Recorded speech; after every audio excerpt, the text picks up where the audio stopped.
What up, y'all? How y'all doing tonight? Welcome to another Two Mediocre White Dudes on Film. I'm PJ. That's Paul. What's going on, man? Hey, not a whole hell of a lot. It's funny we both jumped to it like we're going to do it. I was never going to jump to it. I was going to let you have it. I want to make you think I was going to do it. Anyway, I'm doing great. Why do you do these things to me?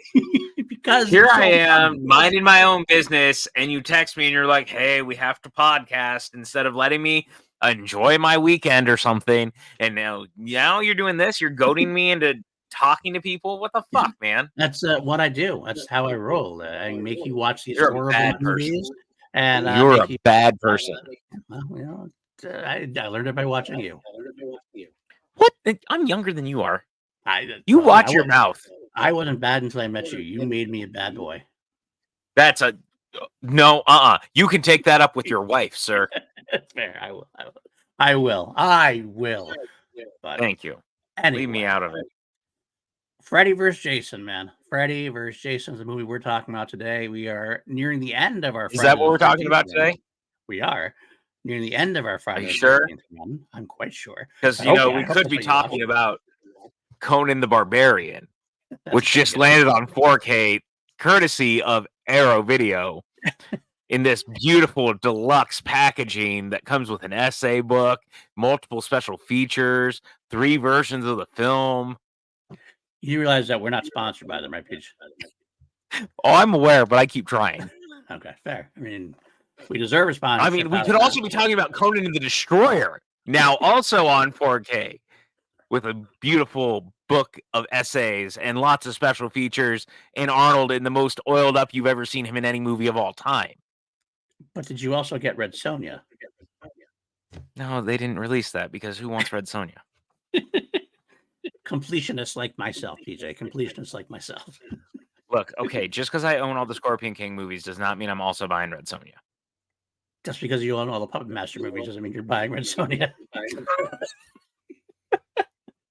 You know, man, one of these days, you're going to rewatch the Puppet Master movies, and you're going to apologize for all the shit that you've talked about them for so long. You know, this is how I see this going. I'll watch the first one and go, PJ, you're right. This is a fun movie. So I have a lot of fun with this movie. Then each subsequent one I watch, fuck you, PJ. Fuck you, PJ. Fuck you. You won't. That won't get there until you get past at least the 5th one. I don't actually honestly remember much after the first one, maybe a little bit of 2. So it'd be an interesting because the second one is light years better than the first one. That's fair. And the third one features a bunch of great character actors in a Nazi Slayer setting. Because yes, the puppets kill Nazis. That's not the Littlest Reich. That's later on, right? No, that's much later. Yeah, it's much later. Oh God. So you know that there's so many of those movies that there's like trilogies within this franchise that are set before other movies. I mean, come on. It's amazing that they all got made. I'm sure they were all very well received. I'm sure there are wonderful pieces of art by PJ. Exactly, by PJ. That was my subtle inference. I'm glad you just threw it out there for legitimacy's sake. I don't know if I like your attitude tonight. Hey, I'm in a zen state of mind. I've been listening to the new Billy Joel song all weekend, and it's nobody gives a fuck about Billy Joel. How dare you, sir? How dare you even? I said what I said because your attitude towards Puppet Master has been atrocious for months now. Are you comparing Billy Joel, one of the greatest recording artists of our generation, of our time, all time, one of the greatest pop rock pianists, writers, lyricists, performers of all time, with the Puppet Master? Yes, I am. Okay, PJ, you've completely ruined your legitimacy. Nothing you say matters anymore. I'm sorry to say, but you're lucky. So we're wrapping this up then, because if none of what I'm about to say matters. I guess I'm doing this podcast solo, so I'll see you later, PJ. No. All right, perfect. So glad we cleared all that up. Anyway, though, I have been zen, so I've been listening to the Billy Joel song. I really do enjoy it. It's been quite a great. I hope I didn't get to see him in the Grammys yet tonight, but I want to. So hopefully after this is over, someone will put it on YouTube, because I really. And hopefully you won't get arrested like someone else at the Grammys, apparently. Well, Wow, like what's with award shows these past couple of years? Stuff going on there that just never happened back in the day. Can you imagine if this stuff happened back I in the know. day? You know, like I don't know, No. the '80s, like Rick Astley came up and beat up Menudo or something like that'd be like, what the hell's Oh going my on here? god, dude, could you imagine? Remember when Rick Astley was nothing but a meme for a while? Like, Yes. there was a world where people thought that Rick Astley was nothing more than a meme, and I never it's kind of sad, actually. What's Like, I funny like about that guy. though, I know that's what's great about it. He's actually able to use that to catapult himself into like doing gigs again and everything else. So it's kind of like That's a true. I gotta give hey, you get it in any way you can, my friend. And Well, he's I mean, in the confident now. same way that I guess no offense to Rick Springfield, but he's been coasting on Jesse's Girl for how long? Like, even the Goldbergs, they did the episode about Jesse's Girl that he was in, where he's Right. the dude who runs the karaoke bar. Oh my Right. god, it's so good. Oh man, oh man. Speaking of sitcoms, and I've been still doing my rewatch of Scrubs, which I know how much you love. I'm in the 8th and final season Yeah. now. I can't Yes, wait correct. to The get 8th and final season. since the ninth was available, I probably will end up rewatching it just because, I mean, even if it's not That's good, not season 9 though. right? It's just That's Scrubs Scrubs Medical Med School. School. Fine. Now I'm going to watch it anyway because it does at least have appearances by Cox and by Totally. Kirk and everything else. So I will watch it. But yeah, that finale is for Scrubs season 8 is the finale for sure. I mean, that's what I've always looked at it as. God damn, what a season of television that is.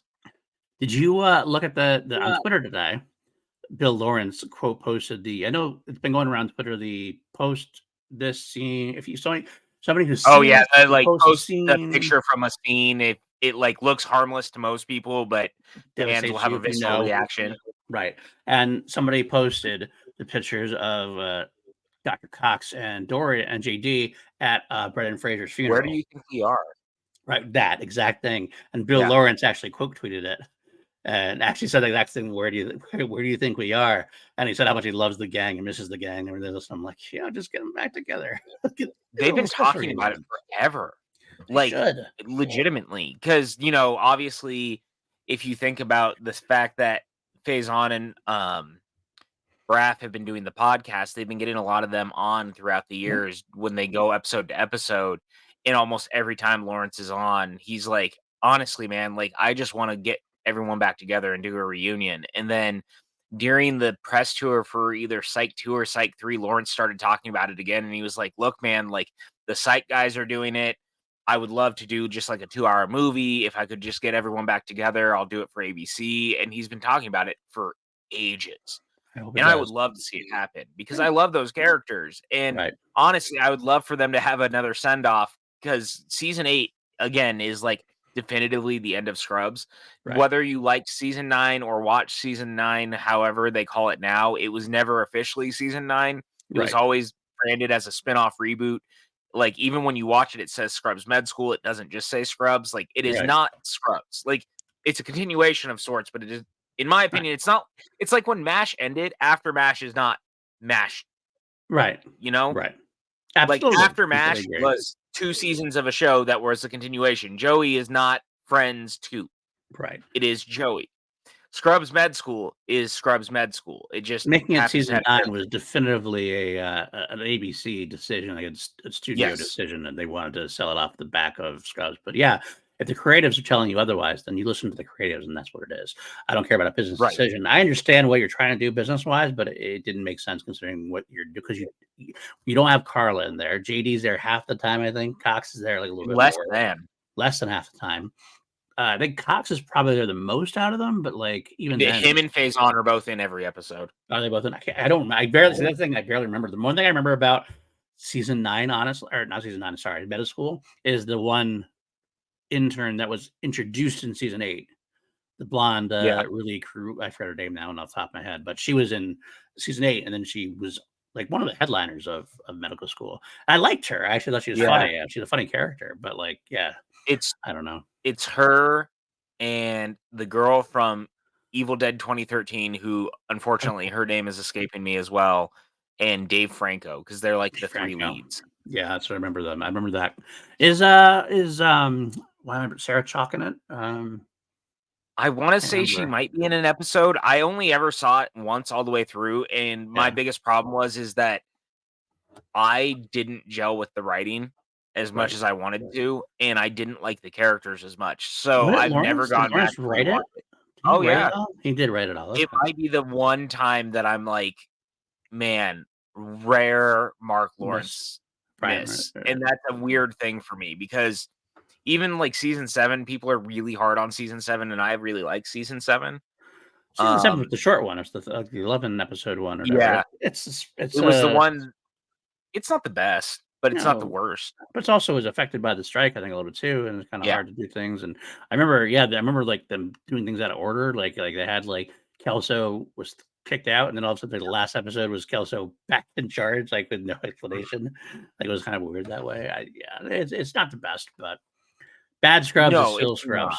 That's what I want to say about that. It's the Yeah, characters, but with Med School, because it's not JD and all of them not really the quite focus. at the forefront, it never Right. just works in the same Right. way, which is such a bummer. Like, they really try to, and I Right. have to give them credit. Like, in the first episode of Med School, if you've watched it, like, and if you've seen any of Scrubs, Zach Braff narrates the whole show. JD's whole thing is the inner monologue, and I think I've talked about this before, but part of the reason I'm so drawn to Scrubs is because it's one of the only shows that I've ever watched that, like, my inner voice feels very seen, and the way that Mm. JD's mind works is really similar to how I visualize and put things together. Right. And so I feel very drawn to that, and I loved the narration of the show because it felt so real for me. Right. Yeah.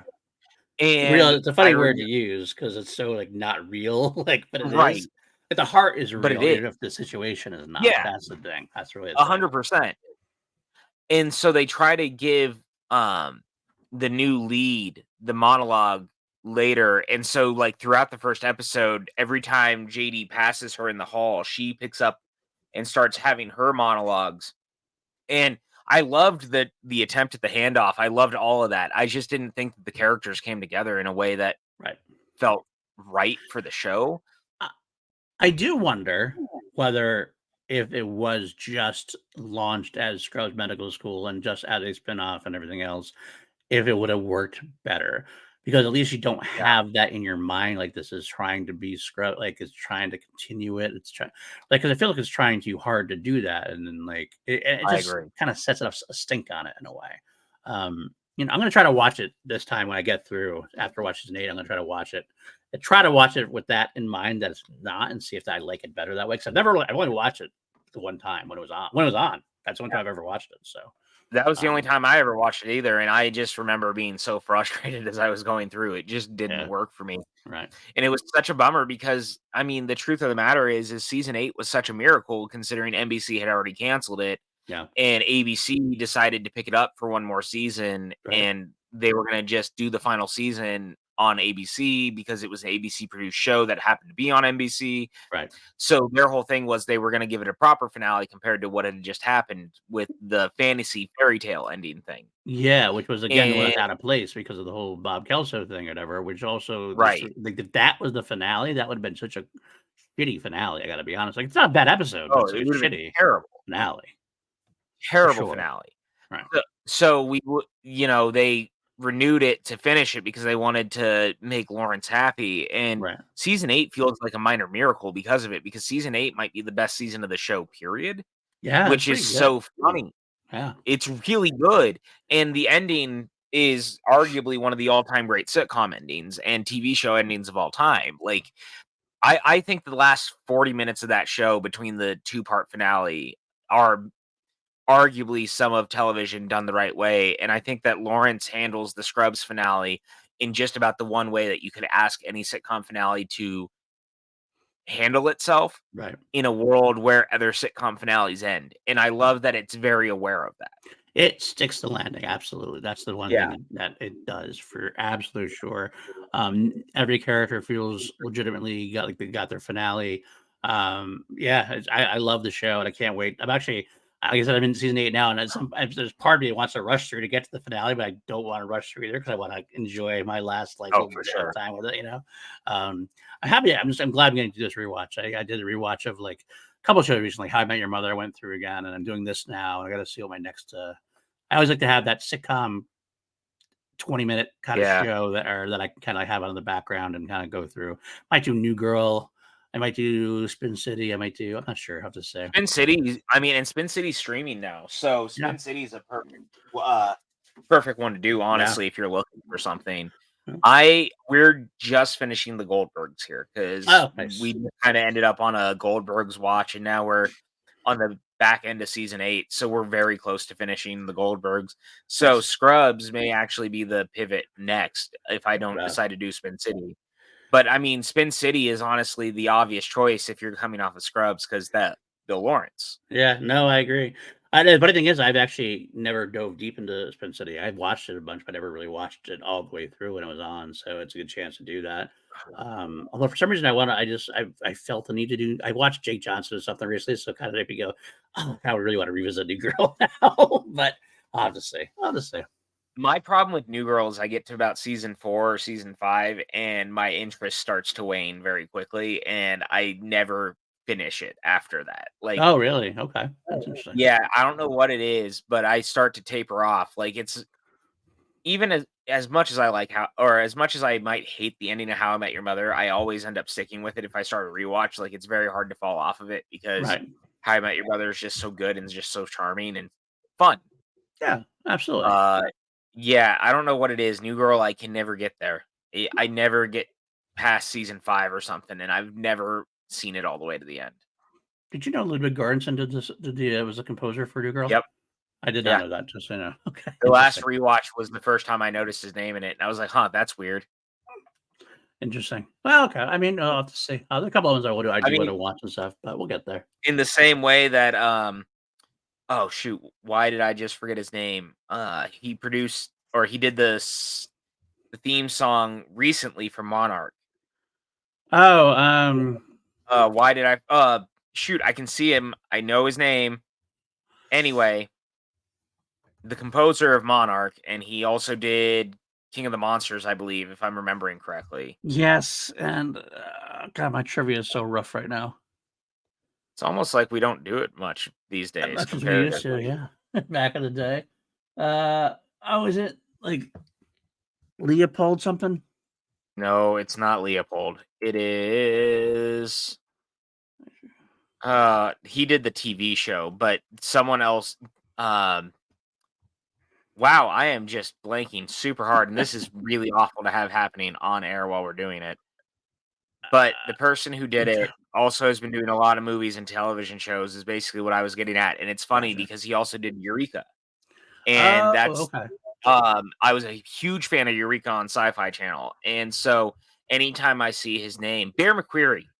There it is. Bear McCreary. Okay. Jesus. I love Bear McCreary. Yeah, I don't know where I knew that it was an animal. I knew that much. But Bear McCreary did He's done so many Eureka, things. and he's been doing so much now, so when I Battlestar saw he had done the Galactica. theme for Monarch, I was like, "Well, that tracks, the dude is great," and the theme for Monarch was just a banger. So, good for him, Absolutely. because I love that guy. I think he's super talented. Oh, Bear McCreary is so talented. I remember I first found him from Battlestar Galactica and things of that nature. But this is actually bringing it back to me. He is actually a big Queen fan. And he Wait, actually, really? yeah, and he did this he got this group of musicians together and they did a night of Queen. They really put it to the test, with his composed, his arrangements and stuff. And it's this big, dramatic prog metal kind of version of it. It's so freaking good. It's so I'll good. have to check that out. That's awesome. Yeah. That sounds very, very him, so I Yeah, appreciate absolutely. that. So I remember first got into him with Master Galactic when he did that version of the Dylan Hendrix song, All Along the Watchtower. Yeah. That version of that. I was like, this is freaking cool. I love this. And yeah, he's tough. He did a lot of Sci-Fi Channel stuff, I feel like, Yeah. because for the longest he was a TV show composer. Yep. And that's not like a dig or anything, because he also No. did Agents of Shield. Remember, Yep. he I was did. the guy who did Shield, and he did he was doing a lot of stuff, but then he started doing Godzilla King of the Monsters and Right. Child's Play 2019 and Mm. Happy Death Day. He started doing more movies, and I love that over time he has grown as a composer to the point that people are hiring him all the Yeah. time.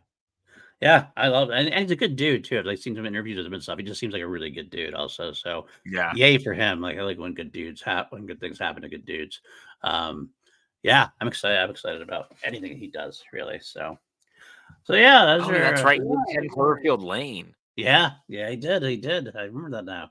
Um Mm-hmm. a little bit of Walking Dead, I believe. I believe he did Rings of Power from Lord of the Rings. I believe that was him as well. Good Mm-hmm. stuff. He's done some great stuff. So um yeah, those are my rewatches. I try to just about the rewatches I try to do sometimes every once in a while. I find rewatches that are this is not exactly a sitcom one, but I do because I love this. It's Supernatural. The reason why I do Oh, that yeah. rewatch is the same reason why you can do How I Met Your Mother and why you can do Scrubs. It's the characters, even like in like the not so good seasons, it's still like you have that character and relationships that make it fun and watchable. Like you're part of the gang or whatever. So Yeah. I still watch that. And that another one had a shitty finale from everybody. A lot of people's standpoints. I thought it was overhated. I didn't think it was that bad because it was definitely I took into regard the pandemic really screwed over and everything else. But like, I don't know. I thought it was okay. So I never saw how it ended because I never like fully finished the series. Fair. That was another one that I loved it for a long time, but it just Oh yeah. it's funny I say this being a huge fan of Doctor Who, but it just kind of kept going and I Yeah. never felt like it was getting anywhere. Yeah. I get that. Yeah, But it kind I of think had the sake of like it got bigger and bigger. 'Cause I remember like the first season, you're like demons are these like top notch level things. By the time like season 6 rolls around, demons are nothing. And like you're like yeah. up in the ante every time. And I get that. I totally get that. Uh, I just feel And like it's the camaraderie brought it for me so oh much. no, 100%. And Yeah. I think ultimately like even there was this prompt basically going around the other day that someone was talking about how people in they had done some survey or someone had wrote some op-ed about how younger generations are watching older bad TV now. And this Oh, was the words of the article, not what I think of the shows or right. whatever. And they were pointing at stuff like Psych and Suits and the Law and Orders and these like procedural type things. And Right. they're like, people want to watch junk instead of watching what's new. And that's why stuff's not surviving. And it was funny because I think you could see it in the replies and the quote tweets of all the people talking about this op-ed where they were like, "No, like that's not the problem. We would watch more television now if we liked the characters and if we didn't think that stuff was just going to get canceled." Yeah. But part of the reason they're going back to stuff like Psych and Suits and these USA shows and things is because these characters last a long time and they like the characters and those characters actually get endings. And it seems like Absolutely. people are getting really tired of characters not having endings. I think that's why even something like Fargo is so popular because every season of Fargo, you know that you're getting a beginning, middle, and end. Right. Why would you rewatch something if it doesn't have an ending? It's just more frustrating. Yeah. That's just what happens, unfortunately. It's shitty. It's shitty, and I agree with you 100%. And I think the reason why is we'll bring something back for Doctor Who. Reason why that you say like I'm a hypocrite for talk because I love Doctor Who because you're not because Doctor Who with the way it regenerates, it's like starting a new series every time. It has that reset Yeah. that starts everything over again. You're starting from fresh again. It's that very individual thing. You'd have a reset, still have the connected canon, so to speak, as it were. Canon being a loose term in Doctor Who, because we all know that gets rewritten quite a bit. Why time you why me? You know how I've it goes. made a jigsaw of your history. Do you like it? Exactly. It's why I'm so excited that we get our final Bad Batch season this year too. By the way, we got that Oh, yeah. finale of which, by the way, I guess just won a Saturn Award for Best Animated Series. Season 2 was Good for them. one Best Animated Series. Good job, Bad Batch. Can't wait for that to come back in February. But Yeah. And I look, I think we'd be very remiss if we didn't bring it up. Speaking of Mhm. Star Wars, Okay, the untimely passing of yes, one Mr. Carl Weathers, you know, one of the all-time great actors, one of the all-time great action heroes, one of the all-time great character guys. Like he was a person you could put in anything, and anytime you knew Carl Weathers was in something, you knew that anything, whatever it was automatically elevated yeah, oh because yeah, Carl Weathers was that guy. Like it hmm didn't matter what you were watching. He was in Psych. He was, obviously he was Apollo Creed, and there was all these things, The Mandalorian. but there was people that knew him who were talking about him, and one of the things that was really beautiful was sometime in the last few years he was doing press for something, and someone asked him if he ever got tired of talking about playing Apollo Creed and all the questions about the Rocky movies. And Yeah. he was like, once upon a time, I really did. Like, he was really sick of feeling like he was only talking about that. But he realized that there is actually like a responsibility of being tied to a character that people were so drawn to and that meant so much to so many people. And it eventually really changed his outlook. Yeah. And eventually he came around and was like, it's a privilege to talk about that and answer those questions every time. And I really think that right there just solidifies what a cool, awesome, amazing dude Carl Weathers was, because he could have been one of those dudes who was just like, fuck you, I did that thing. Like, I want to talk about my new things. I don't want to focus on the stuff that I did. But he really came around, and he and Stallone had a very rocky relationship at one point. Not like, no pun No intended, pun intended, obviously, right? but Yeah. like Yeah. they had a very serious falling out at one point. Yep. And the fact that it all kind of came back around and he really embraced it and they fixed that, and you could just tell, like, over the last few years how excited he was to be in Star Wars, and he was directing Star Wars. Like, he directed 2 episodes of The Mandalorian. And he seemed so proud of that, and he was so excited about that, and his ideas in Arrested Development that really made that show better when he was on Arrested Development, like, Yep. Carl Weathers was that fucking guy, Yeah. and he was 76, and it breaks my heart. Yeah, it really does. He's been like I said it, like, this one hurts. A lot of times, like, you see passing, it's like, oh, that sucks, and we kind of like, I don't mean this in a negative way necessarily. We kind of move on our day, don't really think about it too much, because we don't know these people. They're in our lives and everything else. But there's some people who really kind of stick with you. And when Carl died, I got the same feeling I had when David Bowie died. Like, this is somebody Yeah. who had been in my life for all the things. I mean, I grew up loving Rocky. I watched Predator all the time. Action Jackson was something I loved. Happy Yeah. Gilmore. And then at the end of like towards the end of his run here, he goes in the Mandalorian, a Star Wars thing for me, which is my number one thing of all time also. So I mean, and I always heard nothing but like positive people, like how what a bright joy he was to be with. Everything was like peace and like love and happy, and it just he'd light up the room. He somebody you just want to hang with and be with. He's just the kind of guy. He deserved all of the props that he got. And like you said, he made everything better every time he came on. It's the same in real life as it was on screen. When he came onto the screen, I would light up like, oh, cool, Carl Yeah. Weathers. Yeah, I know I'm going to get some fun here. This guy's going to deliver the goods, no matter what it is. And it was sad. It was sudden. I mean, that's what it is nowadays. Death is sometimes sudden, but I didn't even think about. I mean, he's 76, I believe, and Yeah. I, I just feel it feels like he was so alive. Like last time I saw him was a couple months ago at an interview, I believe, and I remember seeing him at Celebration, like how much fun he was having at Celebration, like just loving being Grief Karga, like loving to come out Yeah. his hands that way.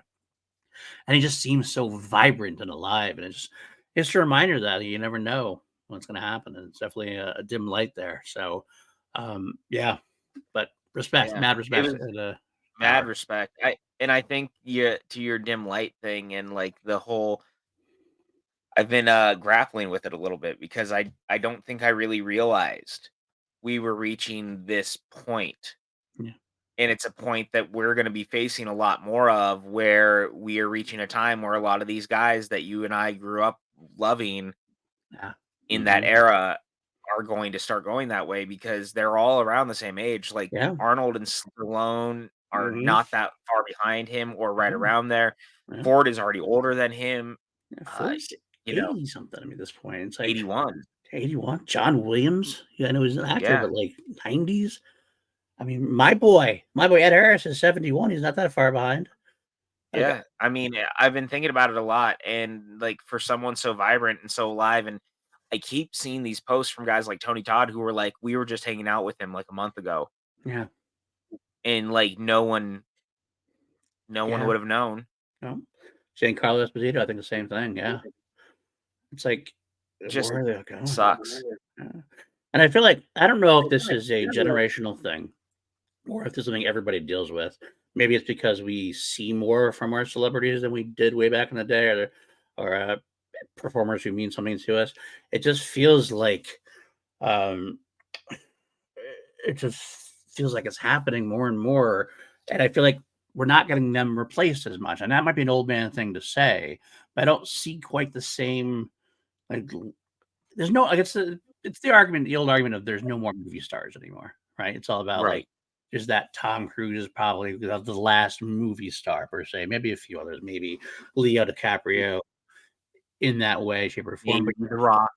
maybe The Rock, but you don't have those people that have been through you like the entire time to kind of come and go a little more. It feels like, Yeah. and I don't know if that's true or not. Maybe that's just me being old, an old guy at this point. But it just, I don't know, man. I don't know. I don't even know exactly what I'm trying to say with it. But I feel like I'm just seeing No, sassy. because I kind of get it because like, look, I love Chris Evans. Yeah.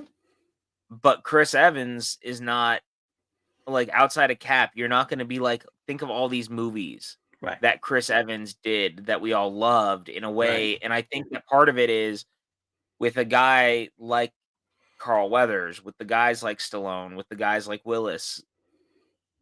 These were dudes who were larger than life Hmm. in larger than life movies Yeah. over and over and Mm. over again to the point that in your head, these guys are invincible Right. because Arnold never died in one of those movies. You know what No, I'm of course saying? not. Like Right. Willis really never died in one of those movies. Right. They were dudes who lived through Right. these things. They'd go through these crazy fucking things, and by the time it was over, it was like, yeah, so what? A building blew up around him, but he's still here. Absolutely. Absolutely. And I think it plays with us a yeah, little bit it does. because we saw them that way. You know, like Yeah. we have dudes who play superheroes now, and for a generation, when Downey Jr. passes away, it's going to be real sad. Yeah. There's no 100%. denying that. But it's going to be different Right. because yes, he was Iron Man and he was a superhero.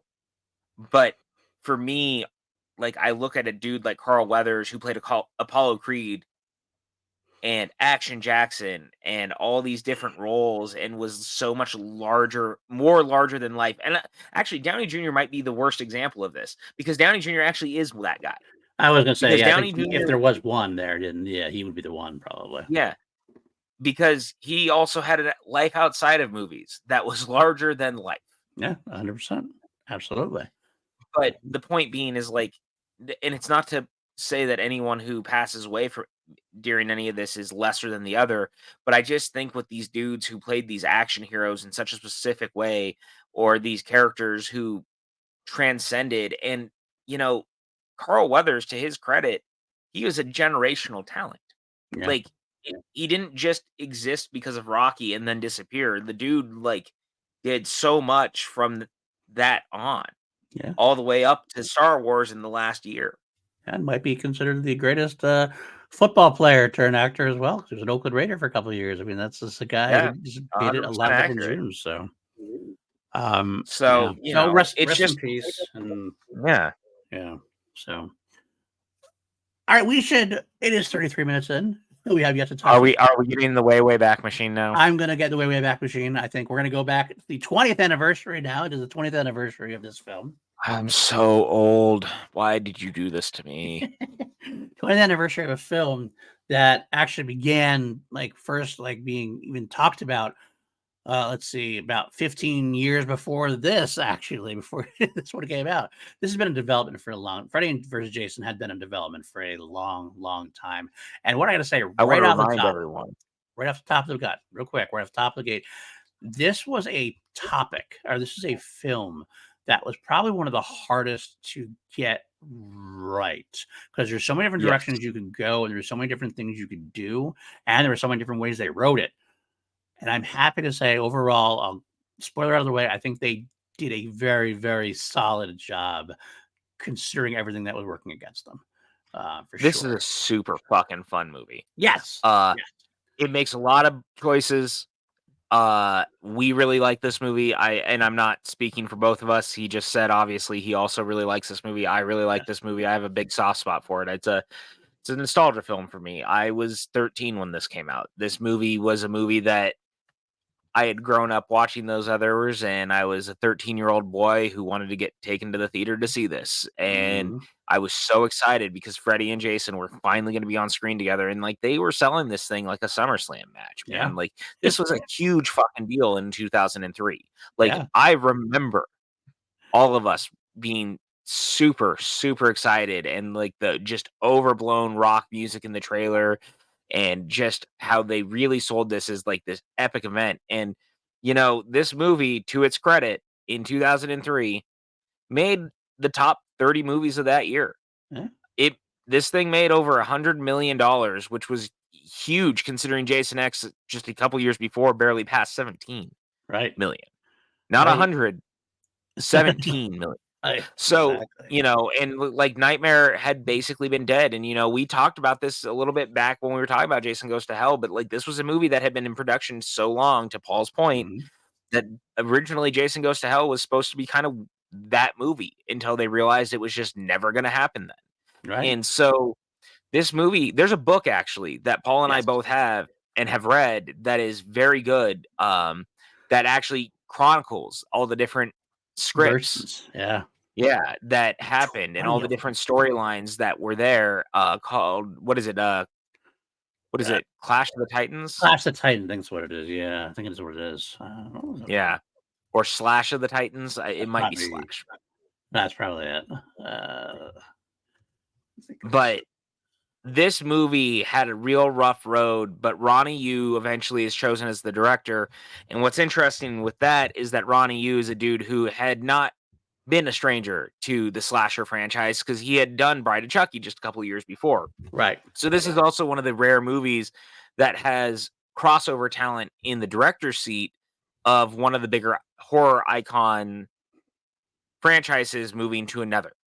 Right. That it's very rare to have someone who messes with a couple of the icons, and this is one of those times. So this movie ends up being written by Damian Shannon and Mark Swift, and it tries to be the best of all things Freddy and Jason in one 97-minute film. And you know what, man? All things being equal, does a pretty good job. Considering we're in a franchise that, again, a franchise in a time which doesn't really take canon or continuity that seriously. I mean, there's a lot of stuff in there that you could do. They rewrite things, they change things around all the time. But the script does the best version of trying to like pay homage to the big points of both franchises, of both things. Crystal Lake, Jason's mother, the Hypnosil from Freddy's origins up. Does a good job of trying to keep that going without ever like going too far into exposition dump, which is impressive because there's a lot of exposition to get through. For the most part, people don't really care that much. Because you go to see a movie Freddy vs. Jason, you want to basically see Freddy vs. Jason. That's what you do, and they do a good job getting both of that. And they do a good job of adding human characters, which are at the very least entertaining.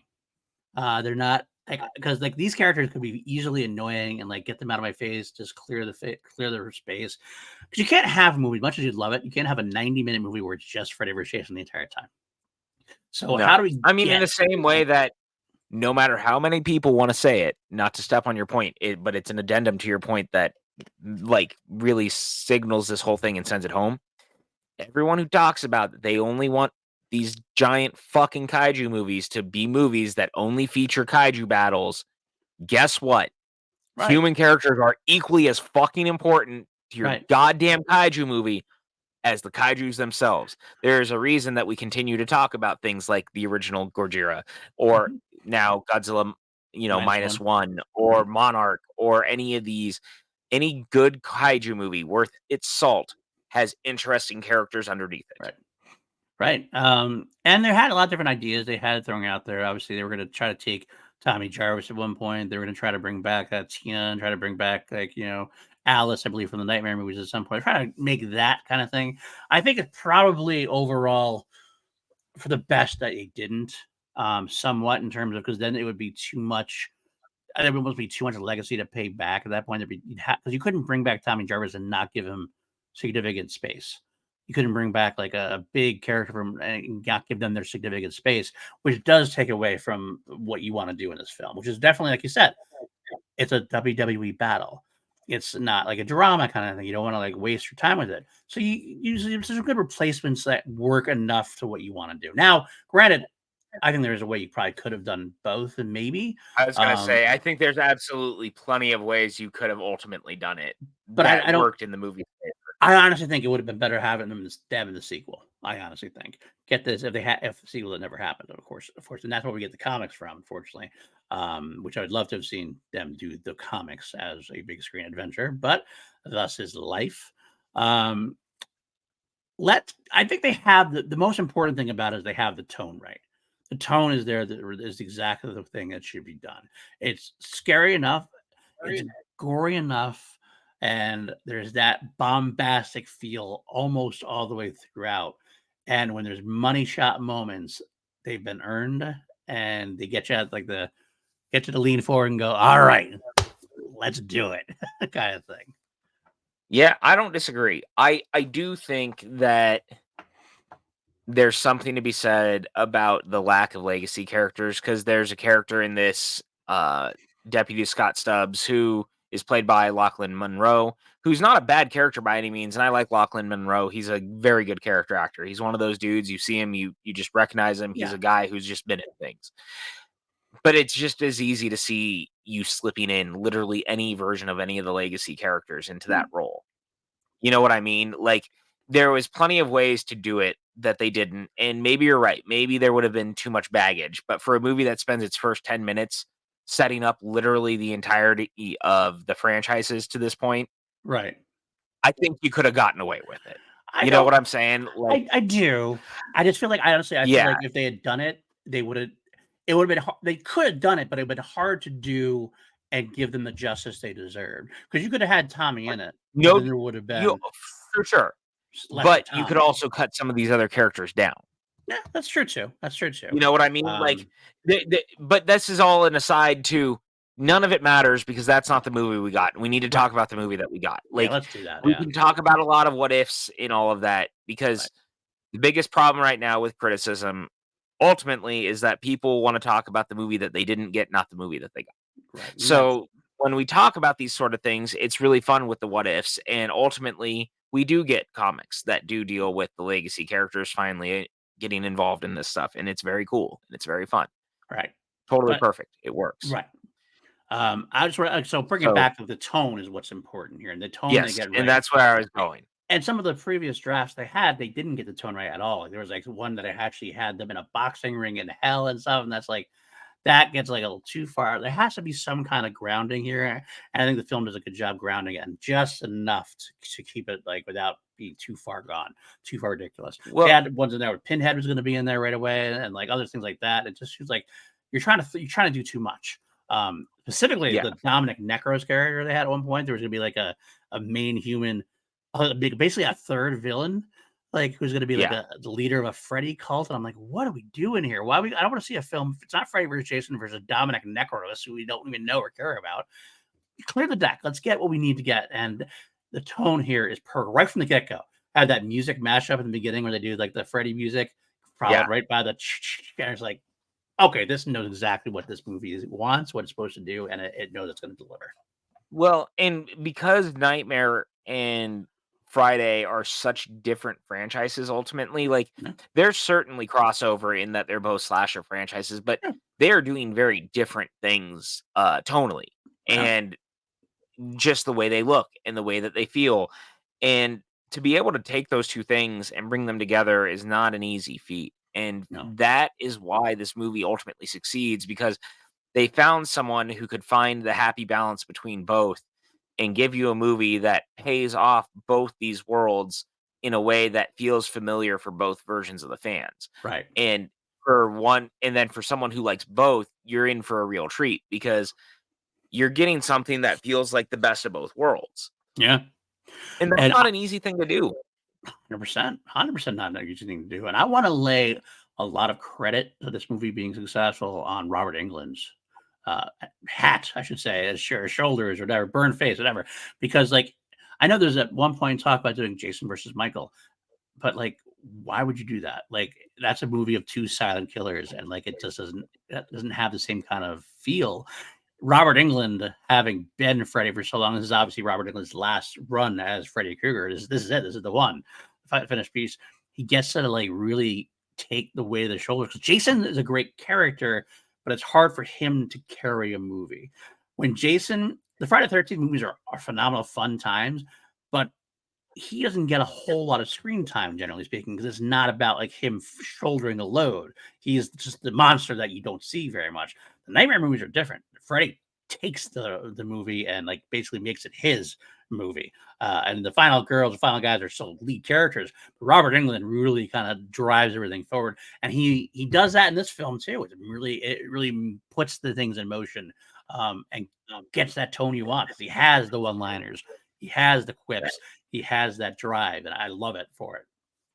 You're 100% not wrong, and I think that it's ultimately part of why I really like Ken Kirzinger as Jason, but Yeah. I think that the biggest detriment of this film is the fact that it does not have Kane Hodder. I agree. Because to your credit, yeah, Kane Hodder had earned it, and I think he should have absolutely been the one going toe to toe with Freddy, because Hodder is the saving grace of every one of those last Friday films that he is involved in. And that's not like a dig at most of them, but the truth is like Jason Goes to Hell is a much lesser movie when he's not in it, right?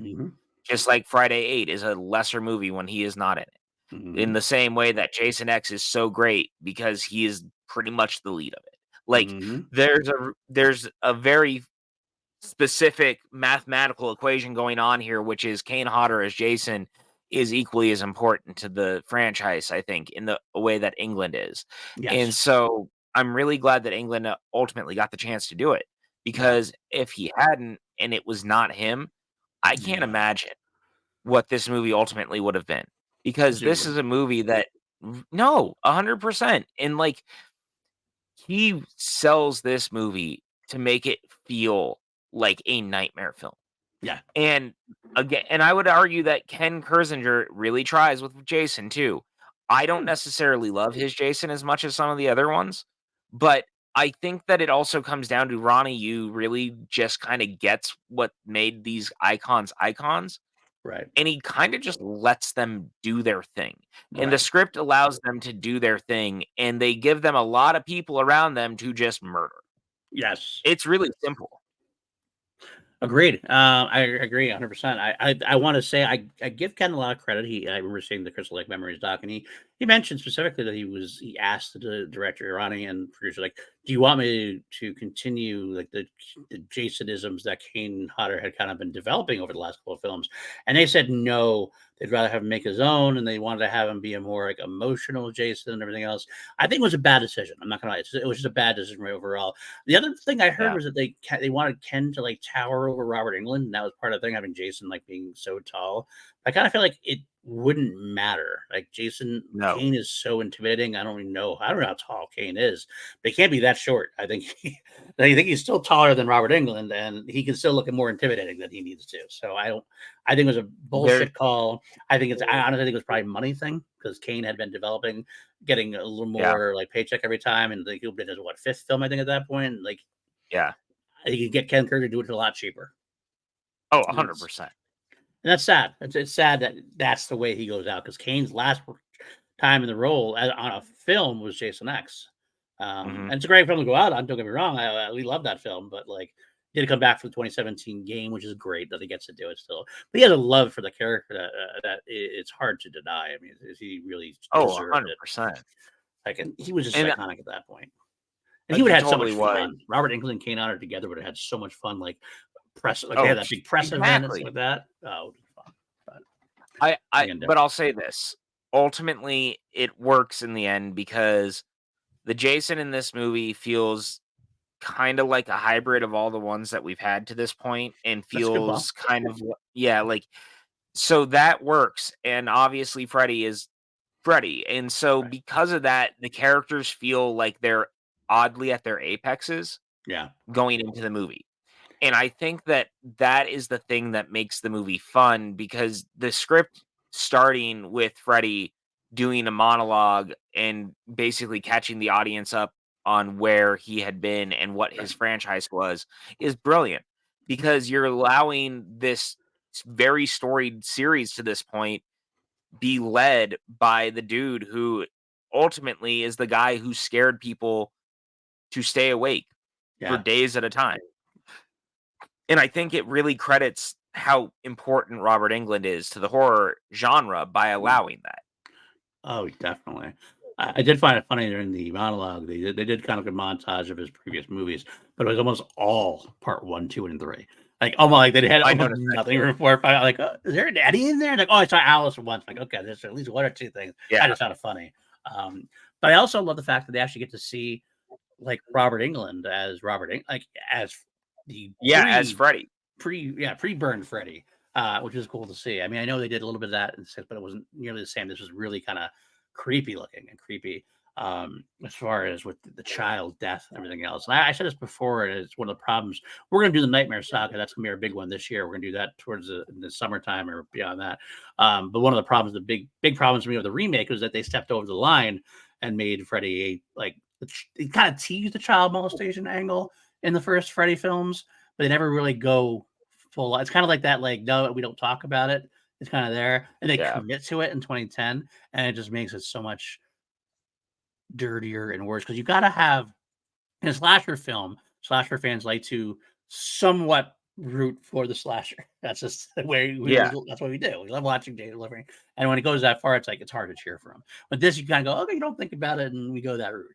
And Robert Englund does that perfectly here. He has that like seediness to him, but like never quite goes over the top, and that's why you still root for Robert Yeah. Englund's character that way.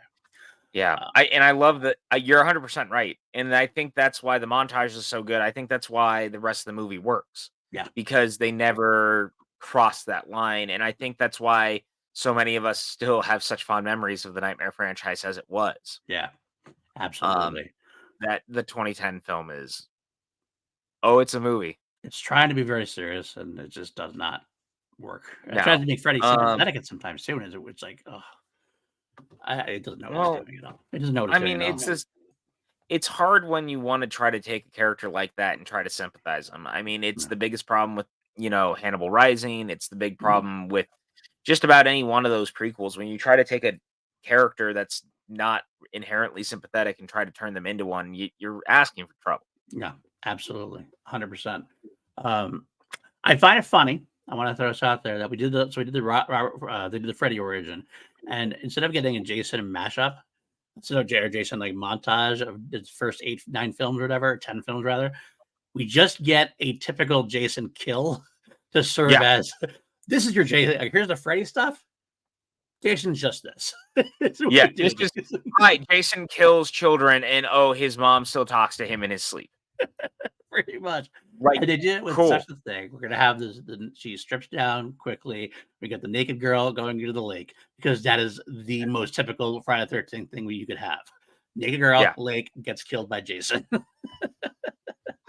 They don't really try to hide it, do they? No, not at all. That's pretty much what it is. It's funny as hell to me. And I like the juxtaposition of that too. It's like Freddy has his Yeah. lore, Jason, not as much. Not as much you need to know about Jason. But it's a great setup. So It is. I do wonder I wonder if that is part of because New Line doesn't own 1 through 8 because those are Paramount movies. yeah, that's a good call. So I wonder if for them they were just like, fuck it, don't worry about it. We don't want to pay royalties to create another clip show because Nightmare's already owned by New Line. Right. That's a good point. That's a very good point. I didn't think about that. That probably Yeah. actually makes the most sense. Yeah, and I assume that must be why they did it that way because it's like, well, we all kind of know who Jason is. Here, let Jason kill people in the first 10 minutes. You know the character now. Congratulations. Right, exactly. I do love. I saw again from Crystal Lake Memories. They did try to get Betsy Palmer to come back for Jason's Yeah. mother, and she was like, "Fuck no."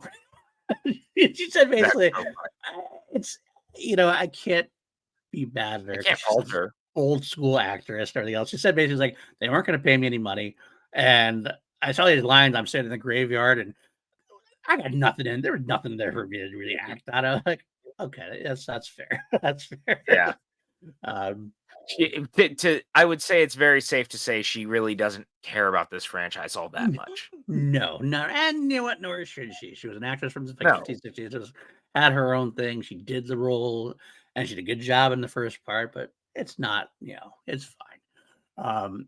I do love the fact that she turns into Jason, like or turns into Freddy, and that's the whole angle that Freddy uses the mom because he knows Jason pretty well. He's obviously learned enough about Jason, and I actually think that the idea behind this whole thing is actually pretty ingenious is not the right word, but it's smart that Freddy needs Jason because Freddy basically has been forgotten, and they dole out that exposition of what's going on with that and how that happened. I think they dole it out really well.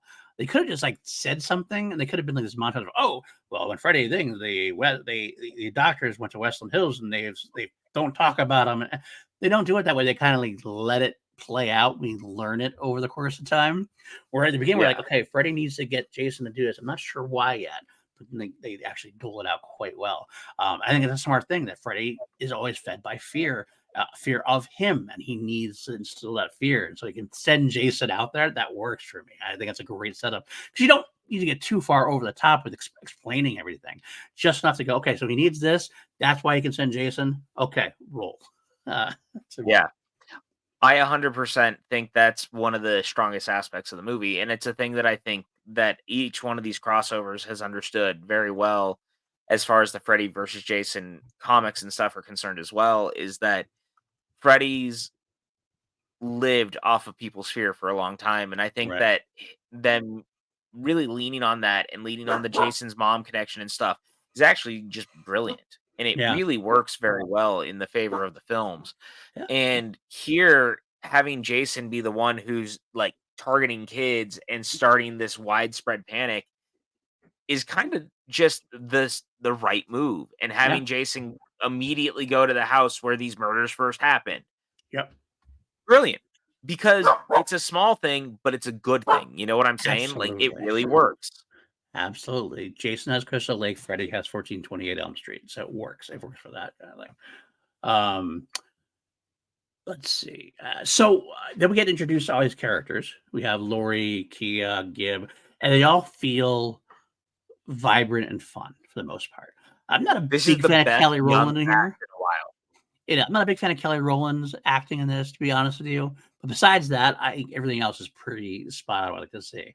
And one thing I want to note, I don't know if this was, I never saw some documentary, and I don't know if this was actually intentional, but Wes Craven was obviously not involved at all in this. Yeah. He had stepped away. Sean Cunningham was partially involved, at least.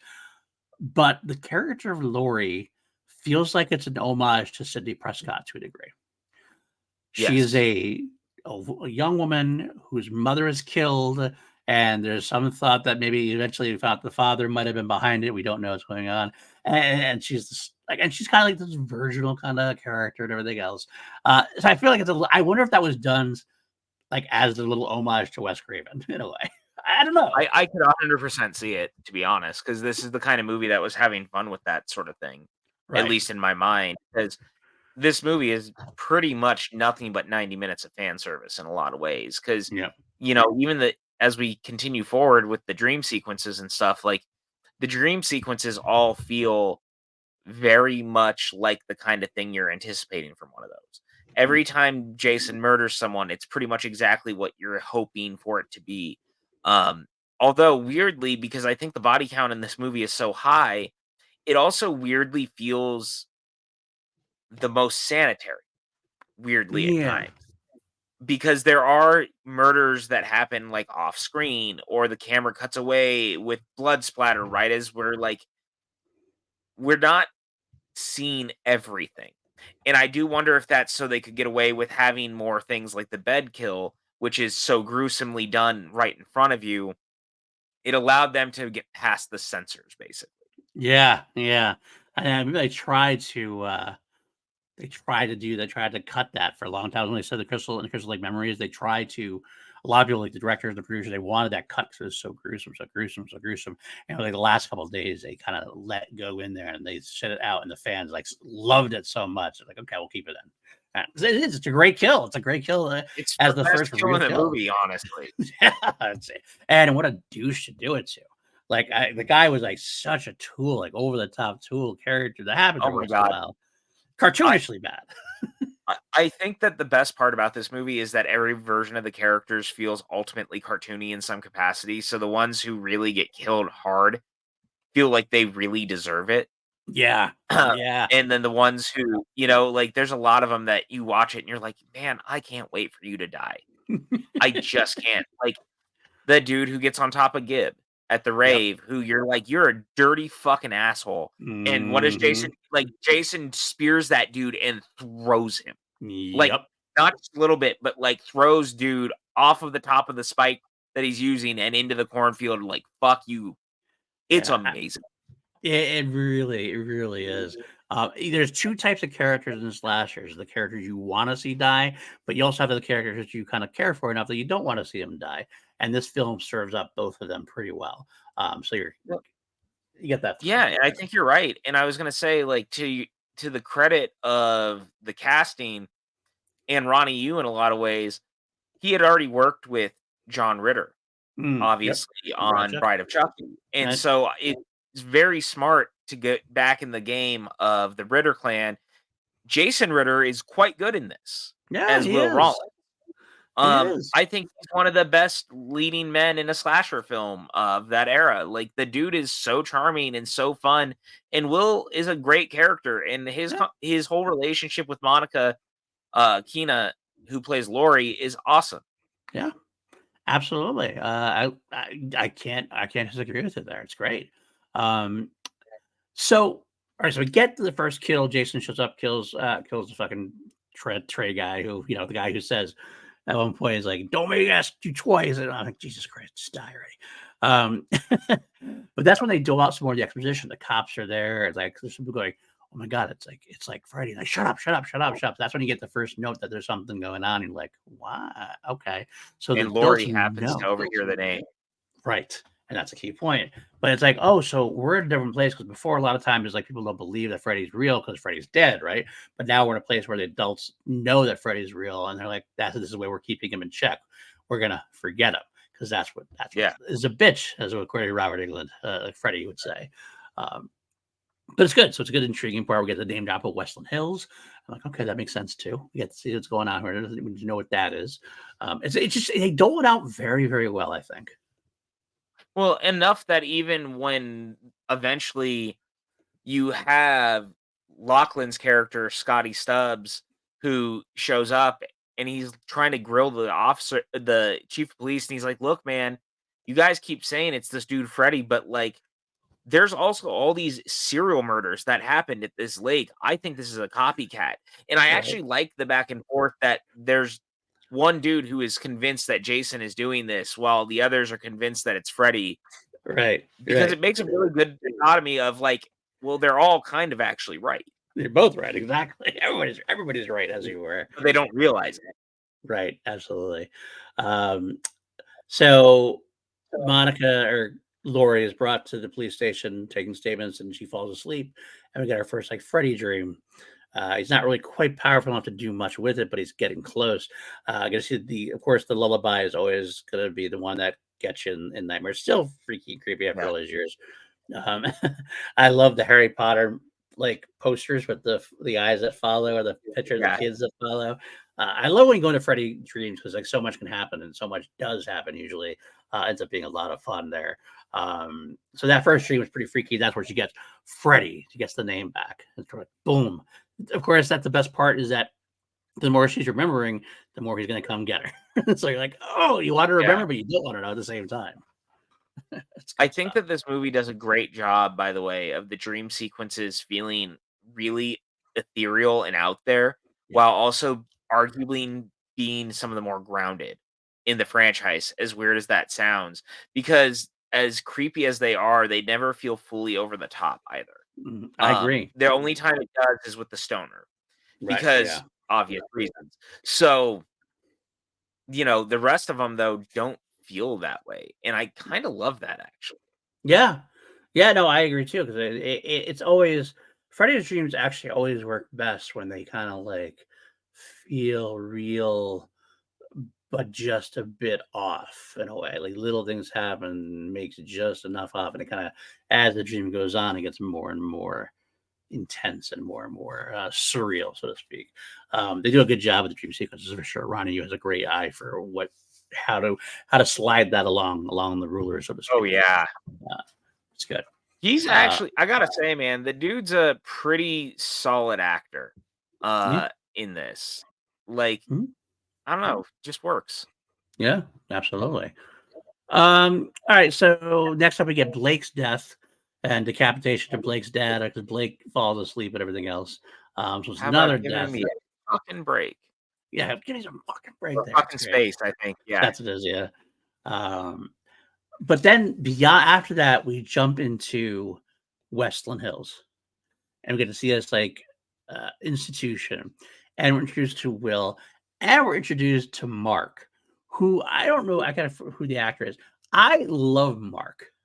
I think Mark is Brendan a Fletcher. great character. Brendan Fletcher, that's who it is.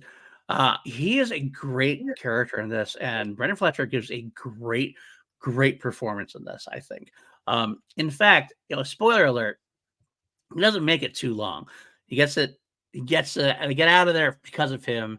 He brings Will back, and he helps him. But later on, he goes. And quite frankly, it's all right. It's not the same ballpark, but it might be in the same galaxy of a Randy death for me when he died. Because Yeah. I just didn't want him to die. I think that he could have been a character if he had lasted all the way through. He could have been a better character than some of the other people who did make it through. There's something about his gravitas in the situation, his deep, like he knows Freddy, he has a love of family, he's a loyal friend to Will. I just think his character shouldn't have gone. I just had the weirdest realization. Okay. He's in Violent Night. He's Krampus. He's the one that I kept making fun of that I said Maddie was in the movie. Oh, yeah. That's him. Yes, that is him. I just put 2 and 2 together that Brendan Fletcher is the same guy. Wow. I didn't even yeah. Holy Yeah. cow. Anyway, Yeah. love him. Great character. He and Will are fantastic additions. I think he balances Will out in the right ways because Will is a lot more in the, well, why would they cover this stuff up? He really doesn't want to buy into the conspiracy of it all. Right. But you have to have a character who exists to push them. And that's why I Right. like Mark. Because Mark's Exactly. whole thing is we need to be able to deal with this stuff, man. Like, and if no one's going to listen, then I'm going to just scream and shout as loud as I can until people will listen. Right. And he comes up with a way to get out of Westland Hills, mooning the guy, the security guard, and getting the keys and everything else. And he's like a loyal friend. He's the guy you want to have by your side. My only criticism of that is I do wish we had had a dream sequence within the asylum. Yeah. I think there's a real missed opportunity. I understand why obviously you can't do that within the confines of the story, but man, Right. Yeah. wish we had had one. Yeah. I mean, that I would've guess been a granted callback. we get the nightmare sequence later with the little girls, Oh, that's true. but That's true. but it's, I don't know. There's something about asylums, and Freddy would have just an asylum. Yes. Yeah, I agree. Callbacks right there to Nightmare 3, Yeah. which is one of my favorites of the series, to be honest with you. So makes sense. All right, so we get that sequence. They obviously break out of Westland Hills. They're going to head back to talk to Lori. As far as we know, Lori and Will had been together. Will had left, but we didn't realize why Will had left. And there was some exposition about he had never talked to Lori again. So we didn't know what was going on. But now that we see him at the institution, we're like, okay, this makes a little more sense now. Again, the movie does a good job of like drip feeding out the information that we need. Like they kind of never really let you down. They kind of don't like leave things hanging. It's nicely developed, especially for the kind of movie it is. Yeah, I think it's just well done. So I 100% agree, and I think when we keep moving from here, because this is kind of where we start to really delve into everyone coming together and these worlds really melding.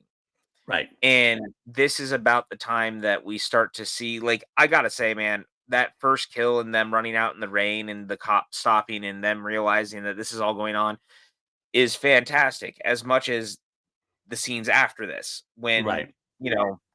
you start to see Mark get burned, when Yeah. they all realize how serious this stuff is, and Freddy finally gets his powers and starts to burn Mark and puts Freddy's back on him. Yes.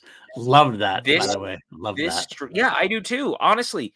It's so funny that this movie is 97 minutes, and it's maybe not necessarily always the most well-paced, but, like, the stuff that works really Works. works, Yeah. and that is one of the best moments because it also plays like a straight up horror film in the Nightmare franchise, because you have people who can't get to him Mhm. because the windows are barred, and they just see him screaming and crying, and God, that nightmare sequence involving Zach Ward is so good, Oh, yeah. when he sees his brother in the tub. Yes. What a Yes. fucking scene. That's what yeah. I mean, I will say I hated when he died because I thought as a character that was a Yeah, of missed course. opportunity, but that was a great sequence. Great death to the brother and, so creepy and so bloody. Like, he drops the stay awake down the drain. You're like, "Fuck." Like, you feel it with him. You're like, "Fuck, no, no, no." Yeah. Tension's right Well, there and with him. and it's especially because he's the one who also realizes that they're clearly covering this stuff up, because when they Right. go to the library and he realizes that, like, his brother's death has been scrubbed and all the obituaries have been weirdly blacked out, like, that's a great thing. That character, he might be, like, the most important character in the movie, Yeah. because you have to buy the character's paranoia Mhm. and you have to buy his plight. And Yes. I buy both because I feel for him, because holy shit, I would feel the same way. 100%, 100%. He's the character. I guess in a way you kind of glom onto him because like there's a lot of people who don't know anything, but you need that guy that kind of fills in the gaps and you okay, this is the guy we need to tell us what to do at this point, or at least come close to it, at least even if it's not completely the same. But all right, so we get to the school after Dad tries to dope Lori with a little more hypnosills. We kind of find out later on. And this is where we get introduced to the rest of the cast, the rest of the characters, the young characters that were, including Linderman, played by Chris Paquette, who, of course, I loved from The Girl Next Door. Uh, I love that movie. I'm a sucker for it. I don't Yeah. know why, but I am. But he's in I a bunch mean, of movies like it's that. okay. I understand, because for you, it's The Girl Next Door. For me, it's Just Friends. So, There you go. Yep, yep. That's another one. That's actually, yeah, I like Just Friends as well. Exactly. So, um, he does a great job in this role. And I think that this role is actually it's much better than your typical. This is like an archetype type slasher film role, especially in schools. You have like the nerdy, geeky kid, um, but it kind of adds little layers to it because he has moments of greatness where he steps up to people. He steps up to Kelly Rowland there at one point really yeah. strongly in the rave, and it's all really kind of cool stuff. And like it feels like it's a much more rounded character than just the geeky archetype. So good job taking an archetype and fleshing it out to be a real genuine character. I love that. I love that from him. Me too. And again, I think that it's a credit to so many of the actors in the movie taking characters that could be flat and actually fleshing them out. Again, this is a 97-minute movie. It's not a movie Mhm. that's going to ask a lot of most of its cast. You could have had people who just sleepwalk through this. And, I mean, look, even credit where credit's due, I don't think Kelly Rowland's going to win any awards for making this movie, but like, I have seen worse performances from Yeah, musicians trying to be actors or actresses, that's true. you I'll give you know? that. I'll definitely give you that. I mean, look, Um, Halloween Resurrection has Busta Rhymes saying "trick or treat, motherfucker" while kicking Michael Myers in the face. So Kelly Rowland doesn't have anything nearly as egregious, and honestly, because of that, like, I kind of like her character, and I actually feel bad when she dies, and I okay. like her relationship with Linderman. I will say that the Linderman side of things with her is good because like, she does have that kind of like subtle sea level plot of like how she has her backstory with not feeling good about herself, and Linderman points it out, and they kind of share some moments there at the end, which is nice, of course. I'll give you that. I'll give you that. We also, though, this is where we get introduced to I call him Faux J Muse. He's basically Jason Mewes. I was under the impression that was the point. Yeah, maybe that is. That might have been. Well, I might almost feel like it was written Yeah. for him. I wonder if they were going to try to get him at some point, almost, but he's like too old to be in high school, maybe. But it does Yeah. feel like it's exactly what it is. I mean, that character's just Jay. Yeah, there's no changing him at all. He's really just No, Jay. he really is just Jay, and that character is so odd being in the middle of this. Yeah, And ultimately, it's kind of funny because it reminds me of our stuff about Scream 3, where it pulls me out of the movie a little bit. yeah, Because I don't understand why this character of all characters is here. You know what I'm saying? Yeah, I agree. I agree. And nothing against the actor. He does a great job with what he's doing there. But it just feels like you don't need him. Like they could have toned him down or played a stoner a different way, or at least just dressed him different, maybe, or had him look a little different. Give him I don't know, brown hair. Literally anything. It just looks like Jay costume. It looks like a Jay outfit. It looks like him, and so it's a little distracting at times. I'm not gonna lie. Well, especially because they try to give him such serious dialogue, and you're like, stop having dude saying these things. Like, right. Do not, just stop, please. I beg you. Please stop. For the love of God. For the love of God, stop. But yeah, it's just such a weird choice. And I don't blame the actor, really. It's just odd. Yeah, agreed. You know? Agreed. Oh, well. So Will and Mark show up and they reunite with Lori, with Mark really having that great moment where he starts finishing the song and starts talking about it, and really kind of gets a little intense, but then they have to leave before the cops show up, which is cool, which is fine. And we get a more Will and Mark exposition dump at this point. But again, done well, because they go to the library. They're trying to figure out what's going on, and this is where we learn about a little more about Mark's brother. His obituaries are all there. We needed this exposition dump, but they're nicely spaced out, so it never takes too long and never fucks with the pacing too much. I at least for me. I don't know about what do you think? No, I agree. And again, I think, like I said, I think part of what I like about these characters is I actually buy the relationships. Yes. And the camaraderie between them. So I don't think I would enjoy the movie nearly as much without their interactions. And I love the scene in the library. That was, that one I was talking about earlier. That scene when he really is like, why is my brother's obituary blacked out? Why are so many of these covered up? What is happening? Like, and I like that watershed moment coming from him, but I also like it for Will and the way that Ritter plays it, because Ritter does not want to believe it. Right. But he also doesn't want to believe it because he is so convinced that Lori's father was the one who murdered the mom. He can't see any other way. And that's the other reveal I like in the movie, is that twist that entire time where he thinks that that's what's been going on. And it all kind of hinges on this sequence. Yes. It hinges on the sequence, and it hinges on the father. The father is definitely a red herring villain throughout this, even though we come to find out he's not really a villain. He's just a father trying to do the right thing. Yeah, does some questionable things, of course, but that's all part of the town's plan, trying to keep Freddy's name out of the picture. But like they keep showing him, you're kind of like, you don't really know if you can try. You see him doing some shady things. You hear Will saying what he heard, what he saw, and then like when Will and him have that little confrontation, it's like, oh, he really did do this, perhaps.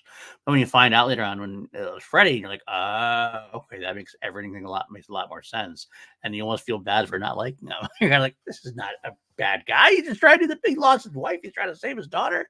What are you gonna do? Yeah. So this kind of leads us to the sequence involving the reveal that Lori realizes you can pull Freddy out of the dream. Yes, which is always a great moment in Nightmare. It's always a thing that you lead to eventually. It's a way you can get them, and of course, it sets a very big for this movie. It's a very big key point of this movie, as it is for most of the Freddy movies. Let's be honest, because Freddy in Nightmare Land is pretty much immortal and invulnerable and omnipotent. Pretty much, he's like a beyonder in Dream World. Yeah, as long as he's got the power, he can do it, and he can do it. So we also have the big rave sequence, which is a great set piece, of course. A couple different big time things here. This is where we have Linderman and Kia having Linderman stepping up to Kia, which is good. Gibbs seeing Trey. That's not really Trey, of course. But I gotta tell you, the barn little thing that they have totally gave me vibes of, and I hate doing it, but they give me a vibe of Halloween 5.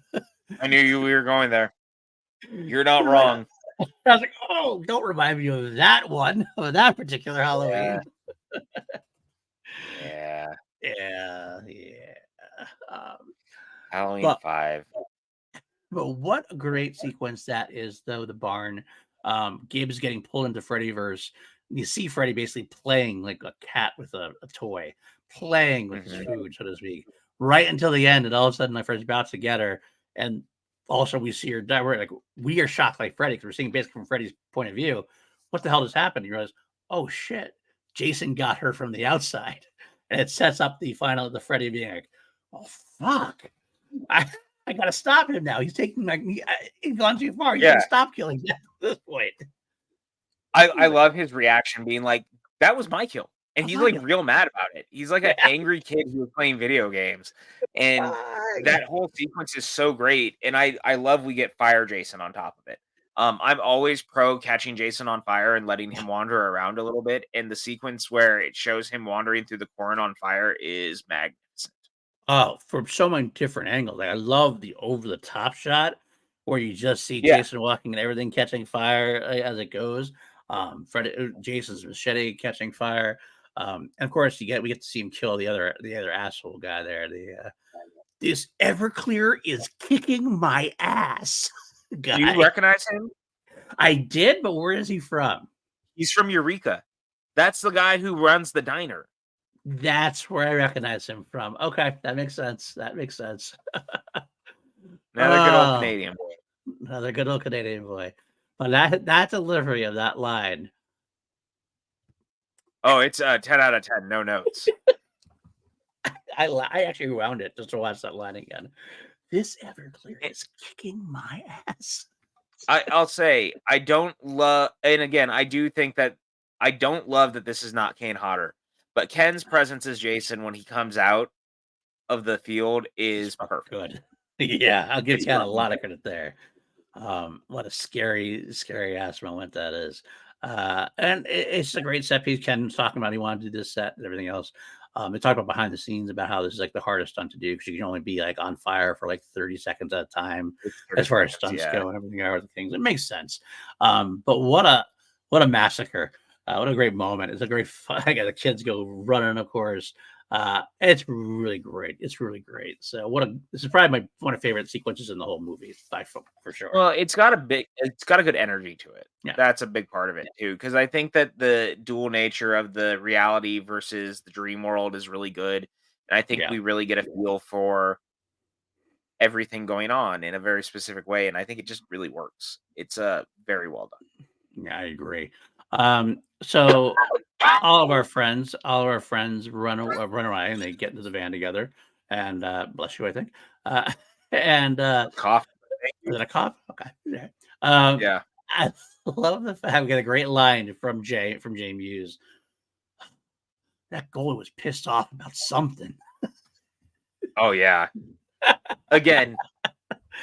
10 out of 10, no notes. I will it's quite the line delivery from that man. And yes, it's a very Jay line, but I didn't mind it there. I kind of thought it was pretty funny. So I'll give it credit where credit's due. But this is where we kind of get a little more get into more of the depth of the thing. Will and Lori have some conversation, and Will tells Lori about her father, and Lori's not exactly thrilled about the situation, doesn't know what to do. But when the dad comes, it's actually a good moment because it sparks into motion the next couple of sequences there. And instead of having that moment where I can talk it out, all of a sudden there's no talking it out, and it's about the chaotic energy that it moves forward with it. Which is good. And then, of course, we get my least favorite moment.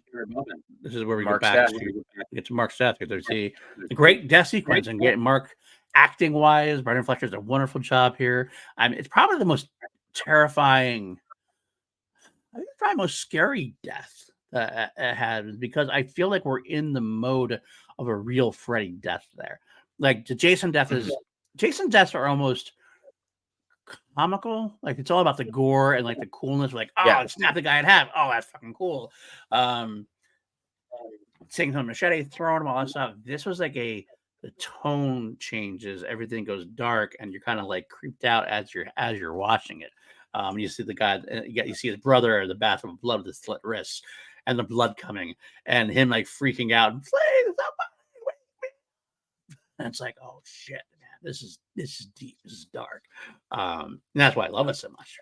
But damn it, That's why I Ronnie. like it too. I think it's one of the best sequences in the movie for that reason. I mean, and you got great performances from both, as I said earlier, the aforementioned Brendan Fletcher, but also I really, really like Zach Ward in this. Yep. Zach Ward is a dude that I've liked for a long time. Obviously, most people recognize him from A Christmas Story.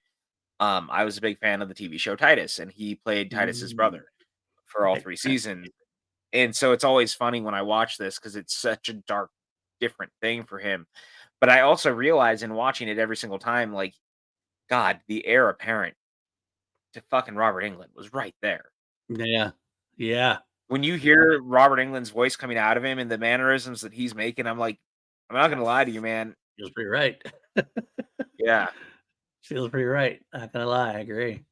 All right, it's we go menacing back. as shit. It is menacing as shit for sure.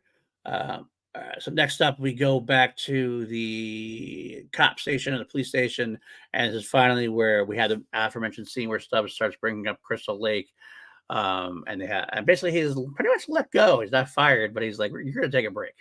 You're gonna take a break Yeah, now. You need to back off because we know what we're doing around here," which of course leads Stubbs to do the right thing. He's a good dude. He means the right thing, and he goes and helps the teens out. He joins the little Scooby Doo gang, as it were. because he found the Scooby van. Yeah, makes sense. It is the Scooby van, really. Yeah, So this big like powwow. I will say this is probably my least favorite line of the movie. Although it makes sense. I don't know why I make fun of it, but I just don't like it. It's hilarious. Also, she kind of just comes to Freddy died by fire. Jason died by water. Can we use that? oh yeah, oh yeah. Talk about a scene that feels and dialogue feeling real forced to get the point Yeah. home, right? Right, exactly. This whole thing is like, okay, Yeah, we're this is exposition gone poorly in a way. It's like, okay, do we really need this? We could have done this on the road. I don't know. This could have been done a better way, I think. Um, it seems like it's all about getting Lori to fall asleep again and getting a Freddy dream again. Um, but okay, it does lead on to the next sequence, which is going to Westland Hills to get the Hypnocil. We learn about the Hypnocil. Oh, one more thing I gotta take about the Hypnocil. This is another thing that this is part of the scene. Another reason why I hate the scene. They look up Hypnocil on the computer, right? Or they look it up, and we see the Hypnocil um, website or whatever it is, and like right at the top of the website, it says Hypnocil for sleep deprivation or like for something like that. So it tells you exactly what it does for. And right. they spend 5 minutes like reading the article. You go, oh, it's for suppression of dreams. Like it's like right there in the title of the article. It's obviously they're not seeing what they're actually seeing in there. Yeah, I don't see that there, whatever. It was just so funny because Linderman, the smart guy, doesn't see it. I'm like, what the hell is going on? But look, man, he can't be that smart if he got involved in this group. By the way, that's a good point. That's a good point. So, so all right, we do go to Westland Hills, and this is another, for the most part, fun sequence getting there. Um, they're trying to get to the Hypnocil, and Freddy is, of course, trying to make them lose the Hypnocil. And Jason is making his way there as well. So it's this big conglomeration of everything coming together. I don't remember, why did Jason go to Westland Hills? Do we remember why? I really I plot think they kind of convenience. just, is it plot convenience? I was like, is Freddy trying to pull him there? Maybe I don't know. It was kind of a weird I just choice. assume it's plot convenience. I Okay, don't remember if there was more to it than that. okay, that's fair. I I don't just remember rewatched either. this, and this movie's not that intricate, Right. and I still don't remember. Yeah. No, Well, it no is what it offense is. to the movie. And No. again, it's just movie logic. I just assume they're all headed to the same place for a reason. Right, that makes, oh, yeah, that's fine. I mean, it's one of the things, like, even if you don't, you let it go because it's still fun and Yeah. still does exactly what it's supposed to do. Um, I just love that in all of this, Freddy's also like, and I'm also gonna kick Jason's ass by actually taking over someone in the real world because, you know, I'm not going to let anyone pull me out, but I will come out my own way. And you're like, you're a fucking weirdo, man. But all right. Well, it is great though. I think that's why in my head canon, Freddy pulled Jason to him because he wanted Jason to come. He could drop For as much sure. head pistol as he could, and he does. We do get the weird dream. The stoner Jay has his stoner dream, which is fine, I guess, because he's stoned. Dream I guess worm. it makes sense. Dream worm, which kind of reminds me of Jason 9 too much, unfortunately, but we won't go Yeah. there. But Let's not. we won't. I won't anymore. I won't say it again. But it does lead to the great conversation of get Freddy's voice out of faux Jason, faux Jay there, rather. And we have a great standoff in the hallway where Jay has the tranks behind his back, and then Jason and him are going at it, and he tranks Jason bad, and Jason goes down. Not without taking him down with him, though. Oh no, he sliced the dude in half. It's good. He also takes out. It's one of my favorite kills in the movie. Oh yeah. But boy, I couldn't tell you why Freddy survives it. Yeah. Well, he just leaves. He just leaves. He's in dream world. He's not really in the world with him. He's just kind of like in his head, the dream kind of thing. I think it's but he's kind of in him though. You know what I'm saying? Like, yeah, but I think he could leave. Like, it doesn't kill him. He could leave anytime he wants. Once I know, but I'm just saying because eventually he does die in the real world. Well, yeah, that's true. I think he's only half in the real world this way. He's only kind of in the guy's head. Yeah, maybe. It's just a funny thing I think about though from time to time, you know, like I know logically it's just that it's the dream thing and that's how they're getting away with it. But I just sit there and I go, yeah, but he's kind of actually in dude's body. Yeah, it's true. That's interesting. I never really thought about that because I always went to the other way, but that's interesting. It's definitely an interesting concept there. But the most important part is Freddy tranks Jason and we get Freddy versus Jason round 1. And I gotta say, I love the fact that we do get 2 rounds because it lets us, like, we couldn't build the whole movie to the end. Like, this gives us a little bit of a teaser, which is kind of needed at this point. I think we finally get a little bit of that confrontation, and we do it in Freddy's world. And it's so easy to see that Freddy is basically, for the most part, kicking Jason's ass in Freddy world because he can just do whatever he wants, and Jason can't really do a whole lot to him. I mean, Jason slices off his head, arm, Freddy grows it back. It's like whatever, but Freddy keeps attacking him. But the interesting thing in this dream world, of course, is when the water comes down, and this is a much maligned thing, where all of a sudden Jason can't cross the water and is scared of the water. Now, there's an interview with the scriptwriters who said that necessarily wasn't in their script, but he did say that they said that he did like the idea of Jason having a subconscious fear of drowning. And I kind of do get that to a degree, like a deep-seated subconscious where Freddy could get to it. I don't think he can't cross the water. I think it just reminds him of the drowning. I think that's really all it is. So Freddy can use that as the real moment when he realizes that Jason has this weird thing with water. He dives deep, and that's when we get the Jason origin story that we never truly got in any of the other films. Getting to really see the Camp Crystal Lake angle with young Jason or whatever. And what a funny, great moment that is, the whole thing with Freddy. But first of all, inserts this knife into the baby Jason's head, or young Jason's head. But when Laurie, the plan is at this point, they're going to Laurie enters the dream world too. And I should actually take it back because I guess their plan at this point, which is kind of a weird plan, I'm not going to lie, is they're to bring Jason Black back to Crystal Lake, bring Freddy out into the real world, and have Freddy and Jason go after each other. And that's their plan.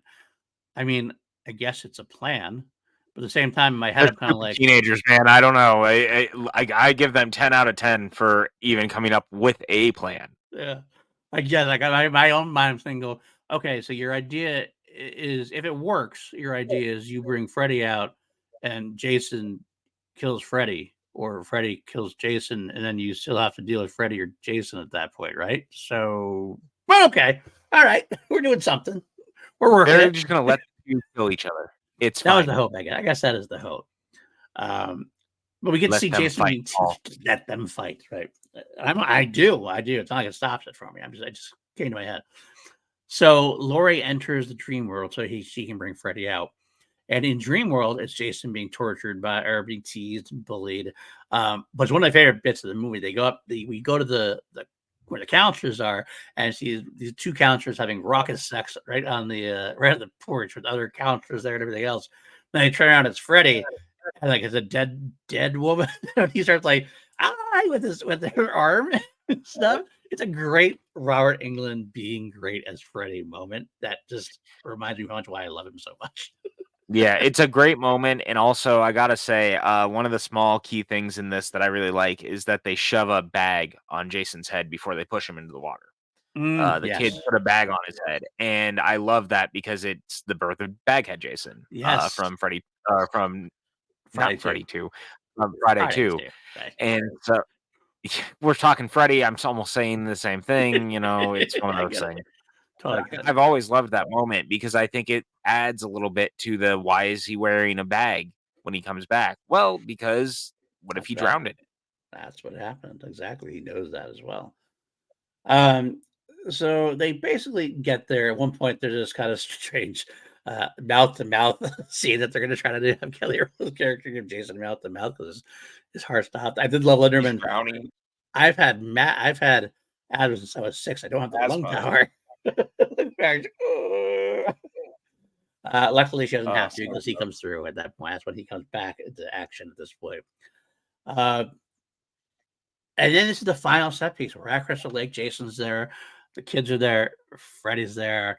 And we get the big money shot because Jason comes in and they're trying to wake Laurie up.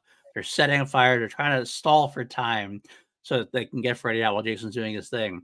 And Laurie finally brings Freddy out into the real world. And Freddy's like, I'll kill you. I'll gut you, bitch. We get the money shot of the whole movie. Is all of a sudden Freddy realizes in the real world. And it goes, wait. And then turns slowly. And there's Jason like stalking, like ready to go. And it's like, and the music starts playing. You're like, oh, fuck. Now it's all going to really go down.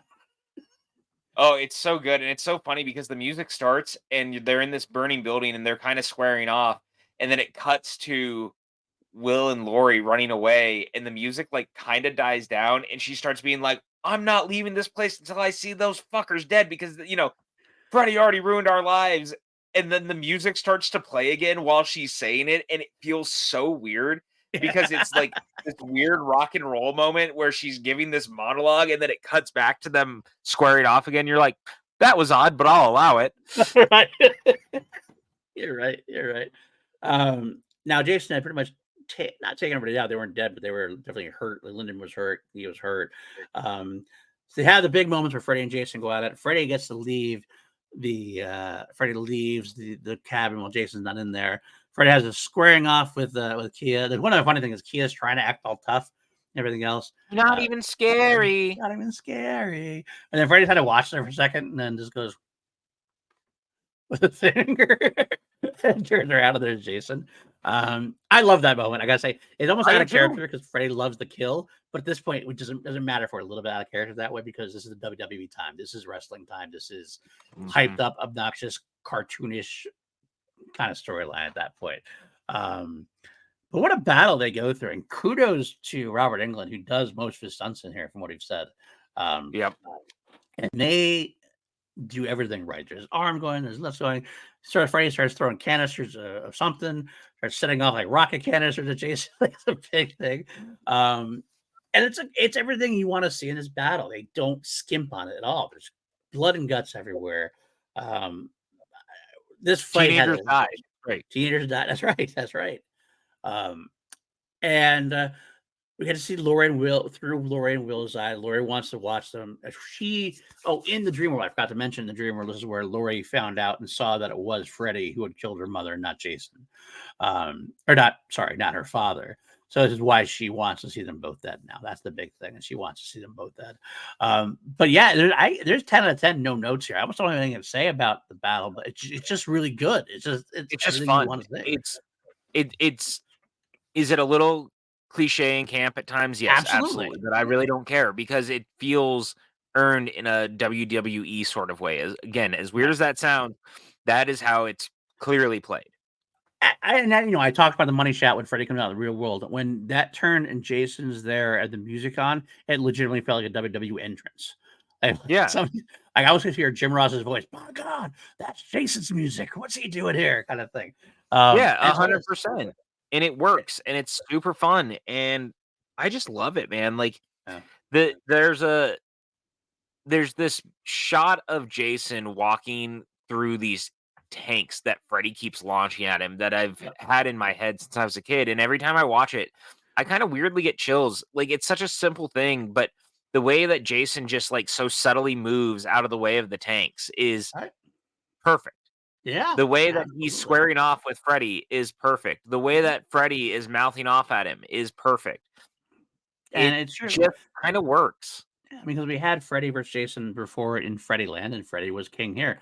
In the real world, Jason's going to be king because Jason's so much stronger than Freddy is at this point. Freddy is almost like it's kind of weird because he never really. He's a little more than mortal. He's not just mortal, but he takes a lot more damage this way. Um, Yeah. I love it. A lot of moments on the deck becomes great when Freddy slices off Jason's fingers. Jason's like doesn't understand. Like where'd Yeah. they go? This Jason's definitely a little more childlike, I would say, than some of the other ones. Agreed. Agreed. Um, and both sides get their really comeuppance. Freddie has the moment with the machete. He starts taking the machete, using the machete and the glove Yeah. at the same time. Gets Freddie in the eyes, gets Freddie in the heart. Freddie gets Jason in the heart and everything else. But then Laurie comes with the all blazes with the fire and starts setting the deck on fire. And so it's really Laurie who's doing the damage at this point, while Freddie and Jason are busy hacking each other up. Yeah, and, one of the things I really love, though, is once you think Jason's dead and you see someone walking across the deck towards them, and you see the machete and you think it's Jason only to realize it's actually Freddy, yeah, it's a great moment to see Freddy with the machete that way, and then yeah, only to have his claw pop out of the front end of him, yes. and Jason kills him with his own claw. It's Yes, so fucking good. awesome. Because Jason actually literally tears off Freddy's arm, which is great. It's a great moment as well. When I slice him right through it, it's phenomenal. It's Um, awesome. but yeah, there's a couple It moments really like does that. feel like a Clash of Titans. Yeah, 100%. And so eventually, Jason brings him back to the water. Jason falls in the water, and Laurie throws the machete in the water, and that's where we pretty much end until we have the moment where Jason starts walking out of Crystal Lake carrying Freddy's head. Yeah. But of course, Freddy looks at the camera and gives you a good old wink. He And ain't that's dead where yet. these 2 franchises end. Yeah, Literally. this is it. This is the end right That's here it. between the two of them. They both Yeah, got like, remakes, but this is it. yeah, this is it. Like, there's no more as far as any of these are concerned. I mean, Jason X technically takes place after it, but Chronologically this is speaking, it. yeah. Yeah. And I actually think, quite honestly, this was probably the best ending they could do. Because as much as you want to see a definitive winner, you you don't want to piss off either fan base, really. So No. this is the best way to have kind of not only do they have it's not even a draw necessarily. You watch that, Jason fans are gonna go, yeah, Jason won. He took his head off. Freddy fans are like, yeah, Freddy's won. He's still alive. He's got Jason's dreams. He's gonna come back. This is an easy, again, Freddy kicked his ass before. It's like both sides are happy about it in a way. They're both like, The they're both only satisfied. Yeah, the only way to get around that is you actually put a character like Ash into it and allows Ash to beat both of them in some capacity, Right. because he's technically really a hero. Right. So if they do that, no one can really be mad because you just anticipate that's how it's going to be. Right. Exactly. So yeah, I think it's a great ending. I think it's a great ending. And left Oh, I it's watched this in funny. the theaters and I left very happy and satisfied. That's the best thing you can say about this movie. It's funny because I actually remember when they were originally talking about doing this, they originally were going to have multiple endings, and Mm, depending on when you went to see it, it was originally going to have like who was the real winner or whatever. So every time you went, like, you theoretically could see a different ending yeah, I of the remember 2 that or 3 too. that they were going to shoot. And it's funny because that's ultimately the only other way that this works in the same way that this does. Because if you allow different people to have different endings, then then yeah, You know, it's kind of everybody open can to still go home interpretation. happy. They can go home happy again. Yeah, Um, yeah. So yes, that's really the end of it. There as a overall, like I that's the said, movie. it's a fun movie. It's satisfying. There's great characters. There's great fun moments. Is it perfect? No, but there's no way it could be perfect. It's probably one of the best ways they could have done it. And I'm very satisfied. The only thing I wish we didn't have, I wish we just had gotten some more sequels. I wish we'd gotten a rematch, as it were. But Me too. unfortunately, it didn't happen. It didn't happen, except for in the comics, of course. But what are you gonna say? Any last thoughts about the movie before we start ranking and doing all that fun stuff? No, I mean, it's so funny because ultimately, as much as I love this movie, I think a sequel would have been better. Yeah, Um, and I say that because you get a lot of the baggage out of the way up front right, of these worlds and things, and you don't have to redo it from there. Now, granted, if you introduce another character, you are going to have to deal with it, and the comics very well do that. right, Like the entire first issue of the 6-issue run is basically setting up what happened and then Ash's world, and right, hey, welcome to what we're about to get into. right. But I think this movie, in the end, works about as well as you could ask, Yeah, and I think that's ultimately the most important thing. absolutely, absolutely. All right, then let us score this bad boy. I'll let you know what we did before. Obviously, Friday the 13th. Actually, by the way, this is funny enough. This is our first entry into the Nightmare saga. So Mhm. I'll have to keep this from both. Friday the 13th, the original, I gave a 6. You gave a 6.5 out of 11 because we always turn things up to 11 here on PLD Projects. Friday the 13th, part 2, I gave a 7. You gave an 8.5. Friday the 13th, part 3, I gave a 7. You gave a 7. Friday the 13th, part 4, the final chapter, I gave a 9.5.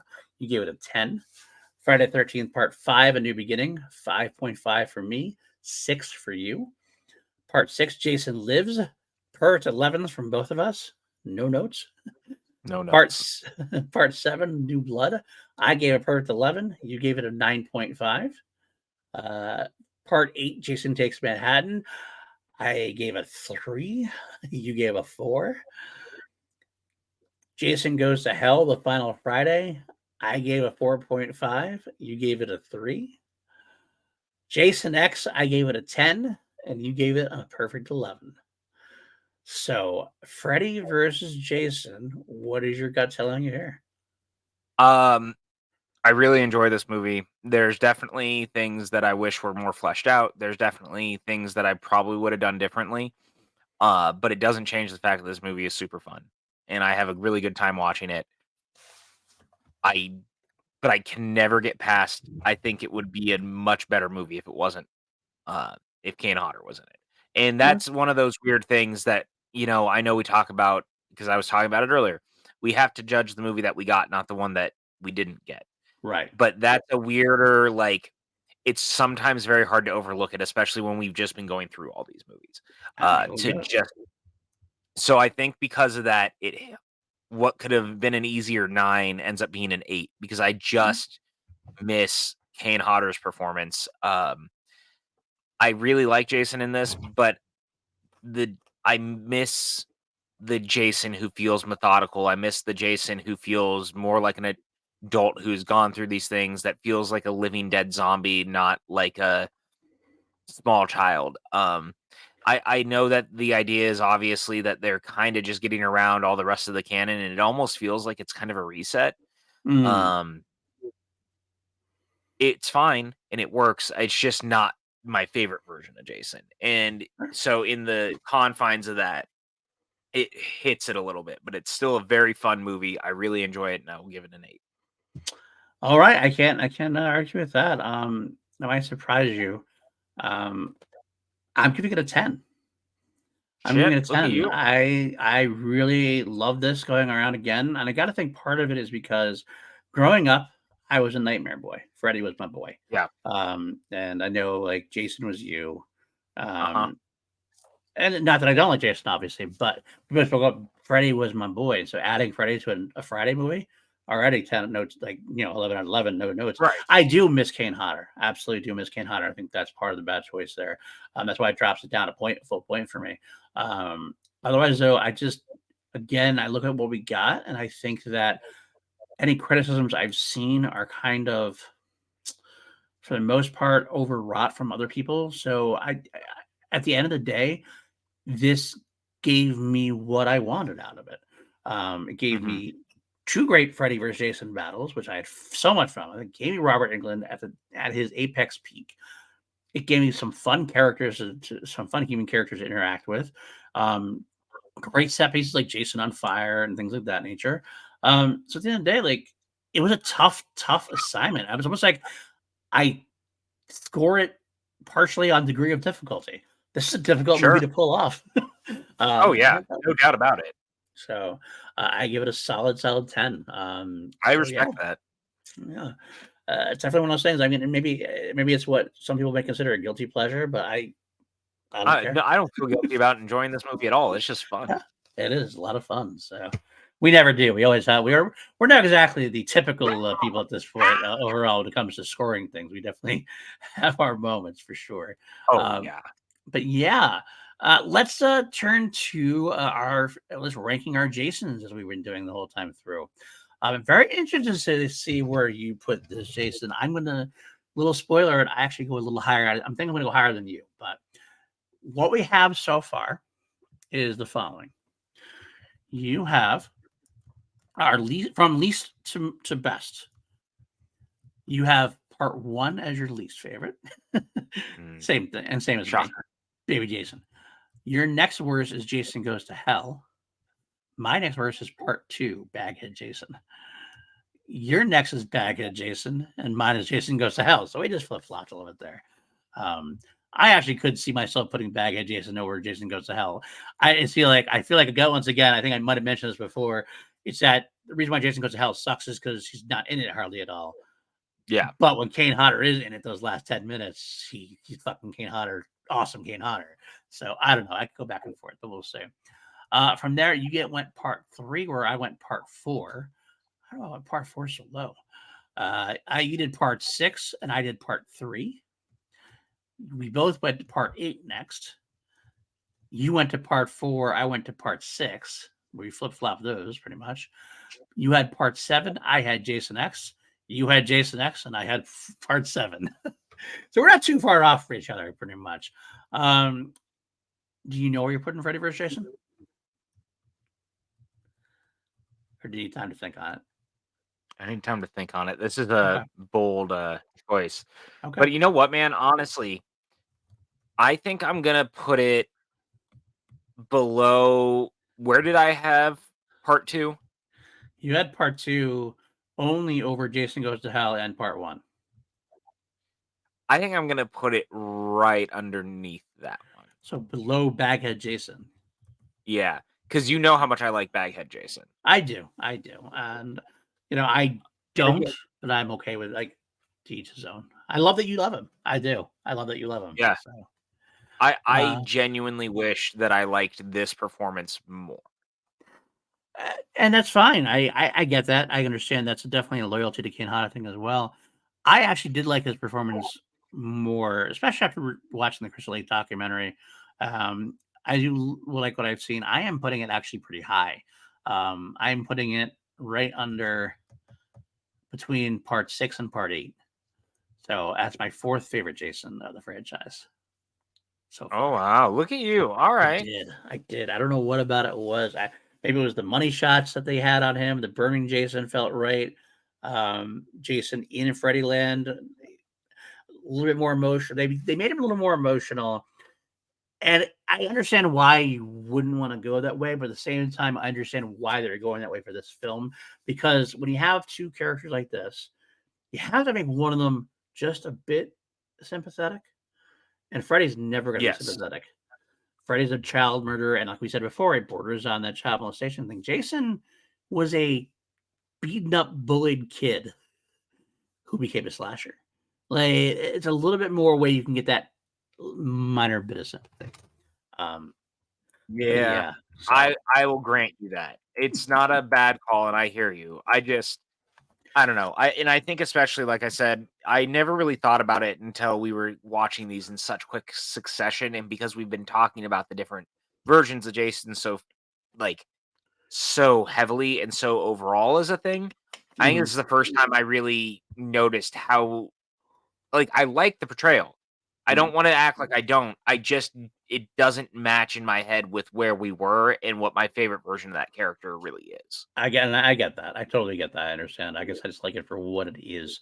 But yeah, no, it's completely fair, completely valid. Um, I do want to say two more quick notes that I had that I want to make a note of.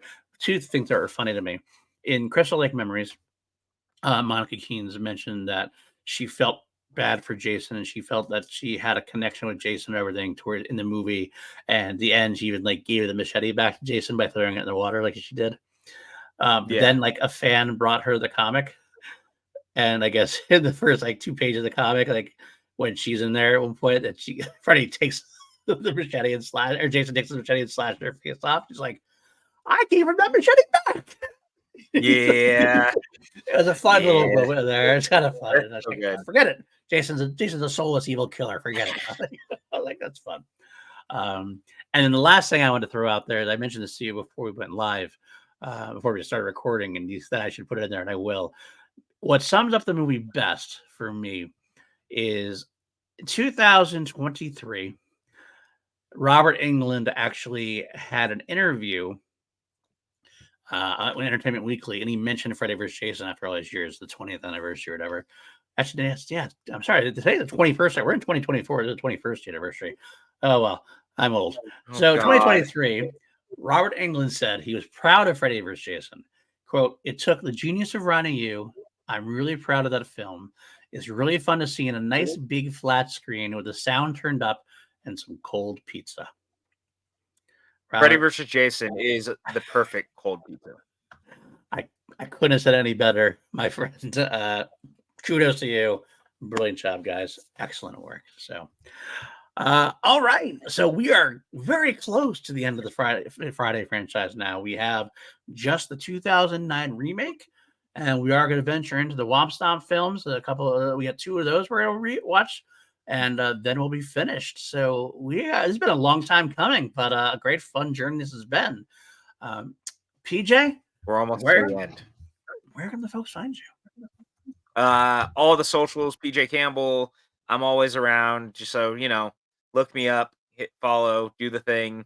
Find me here talking movies with this gentleman here, and enjoying life, man. You know, we got all sorts of things going on, and boy howdy, I can't believe we're here already. I couldn't agree with you more. At Paul_Denuzio on Twitter, PLD Projects on the threads, Blue Sky Paul Denuzio as well. But lots of stuff going on here on the channel. We've hit 517 subscribers.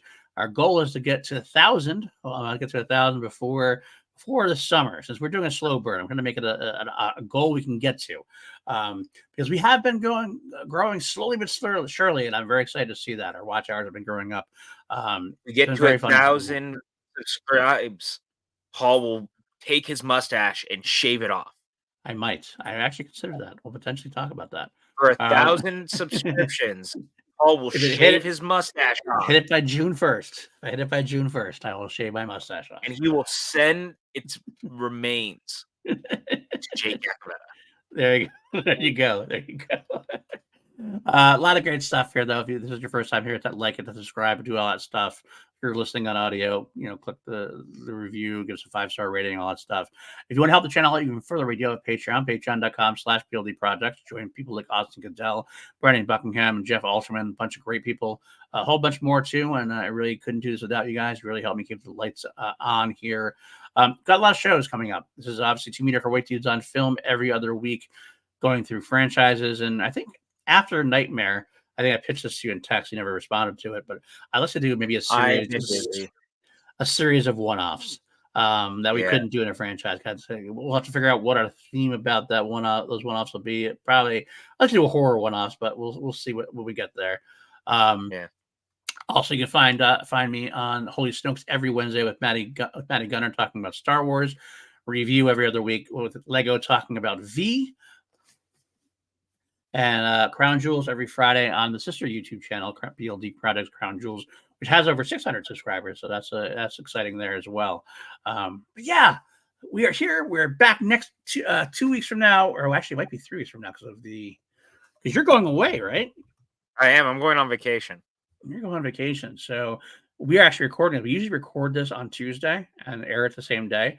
This is actually recording on Sunday, and we're air on Tuesday. But then we actually are going to take 2 weeks off, and then we'll come back on the 27th with our 2009 Friday the 13th reboot, which I have enjoyed more every time I watched it. I didn't love it the first time I saw it, but every time I see it since then, I have grown to love it more and more. Me too. It's so fun. And hey, guys, don't be a dick. Don't be a dick. Next time, we'll be here. We'll still be mediocre. Never underestimate the power of mediocrity. Bye now.